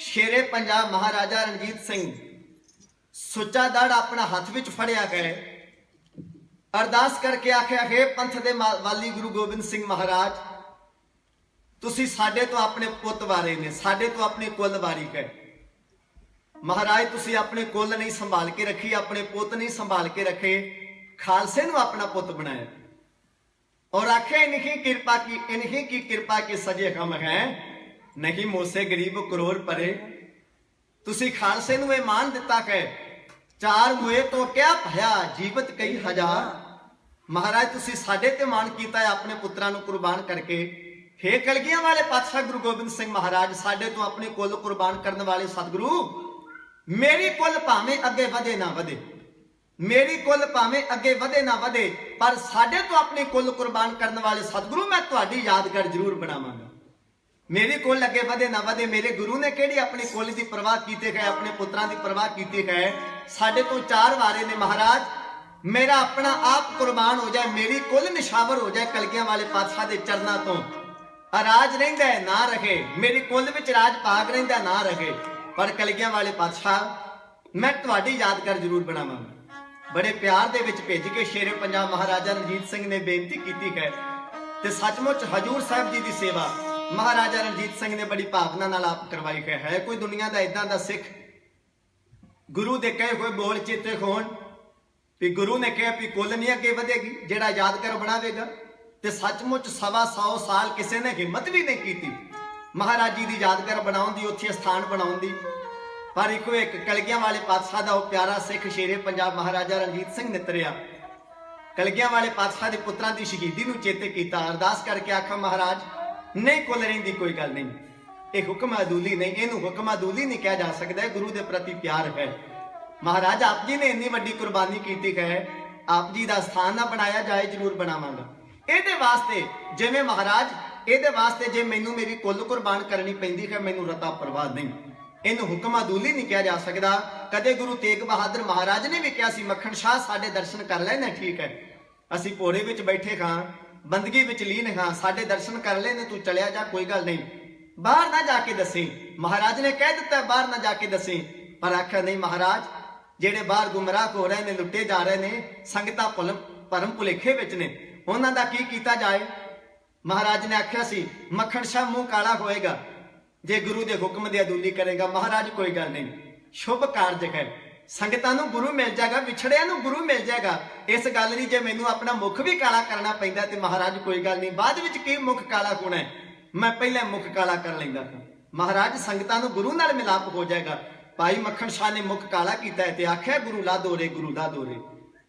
कदे गरीब नवाज सतगुरु गुरु अर्जन देव पातशाह ने कहा सी सत्ता ते बलवंड नूं जिहड़ा बख्शाउण वास्ते आएगा ਉਹਦਾ ਮੁਖ ਕਾਲਾ ਹੋਏਗਾ ਤੇ ਉਹਦੇ ਗਲ ਵਿੱਚ ਜੁੱਤੀਆਂ ਦਾ ਹਾਰ ਪਾਇਆ ਜਾਏਗਾ ਇਤਿਹਾਸ ਕਹਿੰਦਾ ਗੁਰੂ ਕੇ ਸਿੱਖ ਜਿਹੜੇ ਨੇ ਗੁਰੂ ਕੇ ਸਿੱਖ ਕਲਗੀਆਂ ਵਾਲੇ ਪਾਤਸ਼ਾਹ ਸਤਿਗੁਰੂ ਗੁਰੂ ਅਰਜਨ ਦੇਵ ਪਾਤਸ਼ਾਹ ਦੇ ਚਰਨਾਂ ਵਿੱਚ ਗੁਰੂ ਕੇ ਸਿੱਖ ਆਏ ਨੇ ਭਾਈ ਲੱਦੇ ਵਰਗੇ ਜਿਨ੍ਹਾਂ ਨੂੰ ਪਰਉਪਕਾਰੀ ਕਿਹਾ ਜਾਂਦਾ ਹੈ ਭਾਈ ਸੱਤੇ ਤੇ ਬਲਵੰਡ ਨੂੰ ਗੁਰੂ ਅਰਜਨ ਦੇਵ ਪਾਤਸ਼ਾਹ ਦੇ ਕੋਲ ਜਾ ਕੇ ਬਖਸ਼ਾਇਆ ਸੱਤੇ ਬਲਵੰਡ ਨੇ ਕਹਿ ਦਿੱਤਾ ਸਿੱਖਾਂ ਨੇ ਦੱਸ ਦਿੱਤਾ ਕਿ ਭਾਈ ਲੱਦਾ ਜੀ ਤੁਸੀਂ ਪਰਉਪਕਾਰੀ ਹੋ ਪਰ ਗੁਰੂ ਦਾ ਆ ਹੁਕਮ ਵੀ ਹੈ गुरु का हुक्म है कि जेड़ा हुक्म दी अदूली करेगा जेड़ा इन्हां नूं बख्शाउण वास्ते आएगा ਉਹਦਾ मुख काला होएगा ਉਹਦੇ गल विच छुतरां दा हार पाया जाएगा जुत्तियां दा हार पाया जाएगा जेड़ा इन्हां सत्ते ते बलवंड नूं बख्शाउण वास्ते इन्हां कोड़ियां नूं गुरु घर दे कोड़ियां नूं गुरु घर दे मारिया होयां नूं जेड़ा बख्शाउण वास्ते आएगा ते की भाई सत्ते बलवंड ने हुक्म अदूली कीती नहीं ਉਹਨਾਂ ਨੇ ਪਹਿਲਾਂ ਹੀ ਆਪਣਾ ਮੁਖ ਕਾਲਾ ਕਰ ਲਿਆ ਆਪਣੇ ਗਲ ਦੇ ਵਿੱਚ ਜੁੱਤੀਆਂ ਦਾ ਹਾਰ ਪਾ ਲਿਆ ਪਰ ਉਹਨਾਂ ਦੀ ਅੰਦਰਲੀ ਭਾਵਨਾ ਕੀ ਹੈ ਉਹਨਾਂ ਦੀ ਅੰਦਰਲੀ ਭਾਵਨਾ ਚੰਗੀ ਹੈ ਸਤਿਗੁਰੂ ਅੰਦਰਲੀ ਭਾਵਨਾ ਵੇਖਦੇ ਨੇ ਮਹਾਰਾਜ ਕਹਿੰਦੇ ਨੇ ਜਿਨ ਪਟ ਅੰਦਰ ਬਾਹਰ ਗੁੱਦੜ ਤੇ ਭਲੇ ਸੰਸਾਰ ਜਿਨ੍ਹਾਂ ਦੇ ਅੰਦਰ ਰੇਸ਼ਮ ਹੈ ਜਿਨ੍ਹਾਂ ਦੇ ਅੰਦਰ ਪਟ ਹੈ ਰੇਸ਼ਮ ਹੈ ਬਾਹਰ ਗੁੱਦੜ ਬਾਹਰ ਭਾਵੇਂ ਤਨ ਤੇ ਲੀਰਾਂ ਵੀ ਕਿਉਂ ਨਾ ਪਾਈਆਂ ਹੋਣ ਉਹ ਪ੍ਰਵਾਨ ਨੇ ਜਿਨ ਪਟ ਅੰਦਰ ਬਾਹਰ ਗੁੱਦੜ ਤੇ ਭਲੇ ਸੰਸਾਰ ਉਹ ਚੰਗੇ ਨੇ ਗੁਰੂ ਦੇ ਬਚਨ ਨੂੰ ਤੇ ਮੰਨਦੇ ਨੇ ਨਾ ਭਾਈ ਸੱਤੇ ਤੇ ਬਲਵੰਡ ਨੂੰ ਗੁਰੂ ਦੇ ਕੋਲ ਲਿਆ ਕੇ ਗੁਰੂ ਅਰਜਨ ਦੇਵ ਪਾਤਸ਼ਾਹ ਦੇ ਕੋਲ ਭਾਈ ਲੱਦੇ ਪਰਉਪਕਾਰੀ ਨੇ ਆ ਕੇ ਬਖਸ਼ਾਇਆ ਤੇ ਪਰ ਹੁਕਮ ਅਦੂਲੀ ਨਹੀਂ ਕੀਤੀ। ਆਪਣੇ ਮੂੰਹ ਨੂੰ ਪਹਿਲਾਂ ਕਾਲ ਖਿਲਾ ਲਈਏ, ਪਹਿਲਾਂ ਗਲ ਵਿੱਚ ਛਿੱਤਰਾਂ ਦਾ ਹਾਰ ਪਾ ਲਿਆ, ਪਰ ਇਹਨਾਂ ਨੂੰ ਆ ਕੇ ਬਖਸ਼ਾਇਆ। ਜਿਨ੍ਹਾਂ ਨੂੰ ਭਾਈ ਲੱਦੇ ਪਰਉਪਕਾਰੀ ਨੇ ਬਖਸ਼ਾਇਆ ਉਹਨਾਂ ਨੇ ਮੁੜ ਕੇ ਗੁਰੂ ਸਾਹਿਬਾਨਾਂ ਦੇ ਹਰਮੰਦਰ ਸਾਹਿਬ ਵਿੱਚ ਉਹਨਾਂ ਨੇ ਕੀਰਤਨ ਵੀ ਕੀਤਾ ਭਾਈ ਸੱਤਾ ਤੇ ਬਲਵੰਡ ਨੇ। ਅੱਜ ਉਹਨਾਂ ਭਾਈ ਸੱਤਾ ਬਲਵੰਡ ਜੀ ਦੀ ਬਾਣੀ ਗੁਰੂ ਗ੍ਰੰਥ ਸਾਹਿਬ ਜੀ ਦੇ ਵਿੱਚ ਵੀ ਦਰਜ ਹੈ, ਜਿਹਨੂੰ ਅਸੀਂ ਰਾਮਕਲੀ ਕੀ ਵਾਰ ਕਹਿੰਦੇ ਹਾਂ, ਰਾਏ ਬਲਵੰਡ ਤਥਾ ਸਤੈ ਡੂਮ ਆਖੀ, ਜਿਹੜੀ ਆਪਾਂ ਪੜ੍ਹਦੇ ਹਾਂ, ਉਹਨਾਂ ਨੂੰ ਮੱਥਾ ਟੇਕਿਆ ਜਾਂਦਾ ਹੈ। ਅੱਜ ਤੇ ਜੇ ਕੋਈ ਸਾਡੇ ਸਾਹਮਣੇ ਜੇ ਕੋਈ ਅੱਜ ਕੋਈ ਗਲਤੀ ਕਰਦੇ ਪੰਥ ਵਿੱਚ ਅਸੀਂ ਕਹਿੰਦੇ ਆ ਇਹਨੇ ਗਲਤੀ ਕੀਤੀ ਤੇ ਕੀਤੀ ਕਿਉਂ? ਗੁਰੂ ਤੇ ਬਖਸ਼ਿੰਦ ਹੈ, ਪਰ ਸਿੱਖ ਨਹੀਂ ਜੇ ਕਿਸੇ ਨੂੰ ਬਖਸ਼ਦਾ। ਸਿੱਖ ਨੂੰ ਤੇ ਕਿਸੇ ਦੀ ਗਲਤੀ ਪਤਾ ਲੱਗ ਜਾਏ ਸਹੀ, ਜਿੰਨਾ ਚਿਰ ਤੱਕ ਦੁਨੀਆ ਨੂੰ ਦੱਸ ਨਾ ਲਏ ਉਹਨਾਂ ਚਿਰ ਤੱਕ ਸਾਨੂੰ ਪ੍ਰਸ਼ਾਦਾ ਨਹੀਂ ਹਜਮ ਹੁੰਦਾ। ਜੇ ਕੋਈ ਗੁਰੂ ਦੇ ਕੋਲ ਆ ਕੇ ਮਾਫੀ ਮੰਗ ਵੀ ਲਏ, ਮਹਾਰਾਜ ਆ ਮੇਰੇ ਤੋਂ ਗਲਤੀ ਹੋਈ ਸੀ ਮੈਨੂੰ ਬਖਸ਼ ਦਿਓ, ਗੁਰੂ ਤੇ ਬਖਸ਼ ਦੇਗਾ। ਪਰ ਅੱਜ ਸਿੱਖ ਦੇ ਕੋਲ ਬਖਸ਼ਣ ਵਾਲਾ ਮਾਦਾ ਨਹੀਂ ਰਿਹਾ। ਜੇ ਗੁਰੂ ਬਖਸ਼ਿੰਦੇ ਤੇ ਸਿੱਖ ਵੀ ਬਖਸ਼ਿੰਦ ਹੋਣਾ ਚਾਹੀਦਾ। ਉਹਨਾਂ ਨੂੰ ਅਰਦਾਸ ਵਿੱਚ ਮਹਾਨਤਾ ਦਿੱਤੀ ਹੈ। ਮਹਾਰਾਜ ਨੇ ਕਿਹਾ ਜਿਨ੍ਹਾਂ ਨੇ ਦੇਖ ਕੇ ਅਣਡਿੱਠ ਕੀਤਾ, ਜਿਨ੍ਹਾਂ ਨੇ ਦੇਖ ਕੇ ਅਣਡਿੱਠ ਕੀਤਾ ਹੈ ਉਹਨਾਂ ਦੀ ਕਮਾਈ ਦਾ ਧਿਆਨ ਧਰਿਆ ਜਾਂਦਾ ਹੈ। ਜਿਹੜੇ ਕਿਸੇ ਦੇ ਔਗਣ ਨੂੰ ਵੇਖ ਕੇ ਉਹਨੂੰ ਬਖਸ਼ ਦੇਣ, ਨਜ਼ਰਅੰਦਾਜ਼ ਕਰ ਦੇਣ, ਉਹਦਾ ਭਲਾ ਕਰ ਦੇਣ। ਅੱਜ ਤੇ ਔਗਣ ਨੂੰ ਅਸੀਂ ਮੁੱਖ ਰੱਖਦੇ ਹਾਂ, ਪਰ ਸਤਿਗੁਰੂ ਨੇ ਕਿਹਾ ਸਾਂਝ ਕਰੀਜਾ ਗੁਨਾਹ ਕੇਰੀ ਛੋੜ ਅਵਗੁਣ ਚੱਲੀ ਗਏ। ਰਸਨਾ ਪਵਿੱਤਰ ਕਰੋ ਆਖੋ ਜੀ ਸਤਨਾਮ ਸ਼੍ਰੀ ਵਾਹਿਗੁਰੂ। ਮਹਾਰਾਜਾ ਰਣਜੀਤ ਸਿੰਘ ਜੀ ਨੇ ਮਹਾਨ ਸੇਵਾ ਕਰਵਾਈ ਹੈ। 1832 ਈਸਵੀ ਦੇ ਵਿੱਚ ਹਰਮੰਦਰ ਸਾਹਿਬ ਜੀ ਦਾ ਪਾਵਨ ਪਵਿੱਤਰ ਸਥਾਨ ਹੈ, ਉਹਦੇ ਉੱਤੇ ਸੋਨਾ ਲਗਵਾਉਣ ਦੀ ਸੇਵਾ ਮਹਾਰਾਜਾ ਰਣਜੀਤ ਸਿੰਘ ਨੇ ਕਰਵਾਈ ਹੈ। ਅੱਜ ਅਸੀਂ ਤਾਂ ਕਰਕੇ 골ਡਨ ਟੈਂਪਲ ਕਹਿਣ ਲੱਗ ਪਏ ਕਿਉਂਕਿ ਉਹਦੇ ਤੇ 골ਡ ਲੱਗਿਆ ਹੋਇਆ, ਇਹਨੂੰ ਅਸੀਂ 골ਡਨ ਟੈਂਪਲ ਕਹਿਣ ਲੱਗ ਪਏ। ਪਰ ਨਹੀਂ ਸਾਧ ਸੰਗਤ, 골ਡਨ ਟੈਂਪਲ ਇੰਡੀਆ ਵਿੱਚ ਬਹੁਤ ਨੇ, 골ਡਨ ਟੈਂਪਲ ਇੰਡੀਆ ਵਿੱਚ ਬਹੁਤ ਨੇ। ਗੁਰੂ ਅਰਜਨ ਦੇਵ ਪਾਤਸ਼ਾਹ ਦੇ ਸਮੇਂ 골ਡਨ ਟੈਂਪਲ ਦੀ ਕਮੀ ਨਹੀਂ ਸੀ ਮਹਿਸੂਸ ਹੋਈ। ਗੁਰੂ ਅਰਜਨ ਦੇਵ ਪਾਤਸ਼ਾਹ ਦੇ ਸਮੇਂ ਗੋਡ ਟੈਂਪਲ ਦੀ ਕਮੀ ਮਹਿਸੂਸ ਹੋਈ। ਉਸ ਵੇਲੇ ਗੋਡ ਟੈਂਪਲ ਨਹੀਂ ਸੀ ਕੋਈ ਲੱਭਦਾ। ਜਿਹੜਾ ਸ਼ਿਵ ਦਾ ਪੁਜਾਰੀ ਹੈ ਉਹ ਰਾਮ ਦੇ ਮੰਦਿਰ ਨਹੀਂ ਸੀ ਜਾ ਰਿਹਾ, ਜਿਹੜਾ ਰਾਮ ਦਾ ਪੁਜਾਰੀ ਹੈ ਉਹ ਹਨੂਮਾਨ ਦੇ ਮੰਦਿਰ ਨਹੀਂ ਸੀ ਜਾ ਰਿਹਾ, ਜਿਹੜਾ ਹਨੂਮਾਨ ਦਾ ਪੁਜਾਰੀ ਹੈ ਉਹ ਕ੍ਰਿਸ਼ਨ ਦੇ ਮੰਦਿਰ ਨਹੀਂ ਜਾ ਰਿਹਾ। ਲੋਕ ਪੱਥਰਾਂ ਤੱਕ ਸੀਮਤ ਰਹਿ ਗਏ, ਮੂਰਤੀਆਂ ਤੱਕ ਸੀਮਤ ਰਹਿ ਗਏ, ਵੰਡੇ ਗਏ। ਨੀਵੀਂ ਜਾਤ ਵਾਲੇ ਉਹ ਮੰਦਿਰ ਦੇ ਅੱਗੋਂ ਦੇ ਕੀ ਉਹ ਪਿੱਛੋਂ ਦੀ ਨਹੀਂ ਲੰਘ ਸਕਦਾ, ਕੋਈ ਧਾਰਮਿਕ ਗ੍ਰੰਥ ਨਹੀਂ ਪੜ੍ਹ ਸਕਦਾ, ਵਿਦਿਆ ਨਹੀਂ ਕੋਈ ਗ੍ਰਹਿਣ ਕਰ ਸਕਦਾ।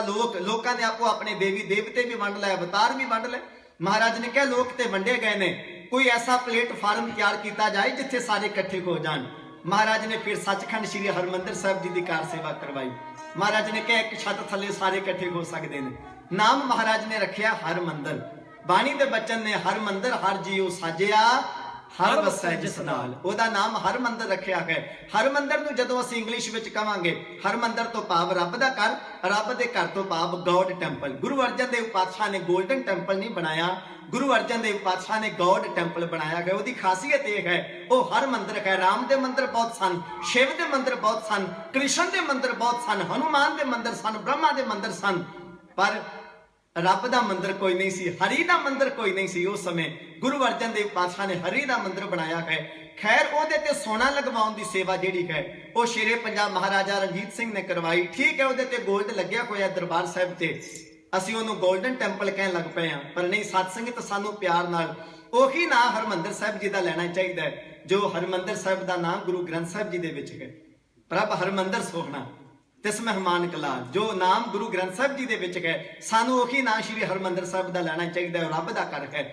ਸਮਾਂ ਆਪਣੀ ਚਾਲੇ ਚੱਲਦਾ ਹੈ। ਗੁਰਦੁਆਰਾ ਨਨਕਾਣਾ ਸਾਹਿਬ ਦੀ ਸੇਵਾ ਮਹਾਰਾਜਾ ਰਣਜੀਤ ਸਿੰਘ ਕਰਵਾਉਂਦੇ ਨੇ। ਹਸਨਾਬਦਾਲ ਦੀ ਧਰਤੀ ਤੇ ਗੁਰਦੁਆਰਾ ਪੰਜਾ ਸਾਹਿਬ ਦੀ ਸੇਵਾ ਮਹਾਰਾਜਾ ਰਣਜੀਤ ਸਿੰਘ ਕਰਵਾਉਂਦੇ ਨੇ। ਤਖਤ ਸ਼੍ਰੀ ਪਟਨਾ ਸਾਹਿਬ ਪਾਵਨ ਪਵਿੱਤਰ ਸਥਾਨ ਦੀ ਸੇਵਾ ਮਹਾਰਾਜਾ ਰਣਜੀਤ ਸਿੰਘ ਕਰਵਾਉਂਦੇ ਨੇ। ਬੜੀ ਵੱਡੀ ਸੇਵਾ ਆਪਣੇ ਜੀਵਨ ਕਾਲ ਵਿੱਚ ਨਿਭਾਈ ਹੈ। ਜਿੱਥੇ ਗੁਰਦੁਆਰਿਆਂ ਦੀ ਸੇਵਾ ਕਰਵਾਈ ਹੈ ਉੱਥੇ ਸ਼ੇਰੇ ਪੰਜਾਬ ਮਹਾਰਾਜਾ ਰਣਜੀਤ ਸਿੰਘ ਨੇ ਮੰਦਿਰ ਵੀ ਬਹੁਤ ਬਣਵਾਏ ਨੇ। ਜੇ ਕੋਈ ਮੁਸਲਮਾਨ ਭਰਾ ਆਉਂਦਾ ਵੀ ਸਾਡੀ ਮਸਜਿਦ ਪੁਰਾਣੀ ਹੈ, ਤਰੇੜ ਆ ਗਈ ਹੈ ਜਾਂ ਨਹੀਂ ਹੈ ਸਾਡੇ ਕੋਲ ਨਮਾਜ਼ ਅਦਾ ਕਰਨ ਵਾਸਤੇ ਕੋਈ ਐਸਾ ਧਾਰਮਿਕ ਸਥਾਨ, ਤੇ ਮਹਾਰਾਜਾ ਰਣਜੀਤ ਸਿੰਘ ਸਰਕਾਰੀ ਖਜ਼ਾਨੇ ਵਿੱਚੋਂ ਉਹਨਾਂ ਨੂੰ ਮਾਇਆ ਦਿੰਦੇ ਨੇ ਤੇ ਚੰਗੀ ਵਧੀਆ ਉਹਨਾਂ ਨੂੰ ਮਸਜਿਦ ਬਣਵਾ ਕੇ ਦਿੰਦੇ ਨੇ। ਤੇ ਹਰ ਧਰਮ ਸਤਿਕਾਰਯੋਗ ਹੈ। ਹਰ ਧਰਮ ਦੇ ਬੰਦੇ ਦਾ ਧਾਰਮਿਕ ਸਥਾਨ ਹੋਣਾ ਚਾਹੀਦਾ ਹੈ ਔਰ ਉਹਦੇ ਧਰਮ ਦਾ ਔਰ ਉਹਦੇ ਧਾਰਮਿਕ ਸਥਾਨ ਦਾ ਸਤਿਕਾਰ ਹੋਣਾ ਚਾਹੀਦਾ ਹੈ। ਕਿਸੇ ਨੂੰ ਨਮਾਜ਼ ਪੜ੍ਹਨ ਦਾ, ਪੂਜਾ ਕਰਨ ਦਾ ਸਾਰਿਆਂ ਨੂੰ ਅਧਿਕਾਰ ਹੈ। ਇਸੇ ਖਾਲਸਾ ਰਾਜ ਮਹਾਰਾਜਾ ਰਣਜੀਤ ਸਿੰਘ ਜੀ ਦਾ 40 ਵਰੇ ਉਹਨਾਂ ਨੇ ਰਾਜ ਕੀਤਾ ਹੈ। 40 ਵਰੇ ਮਹਾਰਾਜਾ ਰਣਜੀਤ ਸਿੰਘ ਨੇ ਰਾਜ ਕੀਤਾ ਹੈ। ਉਹ ਕਾਬਲ ਕੰਧਾਰ ਤੱਕ ਜਾ ਕੇ ਖਾਲਸਾ ਰਾਜ ਦੀਆਂ ਹੱਦਾਂ ਛੂਹੀਆਂ ਨੇ, ਸਰਹੱਦਾਂ ਛੂਹੀਆਂ ਨੇ।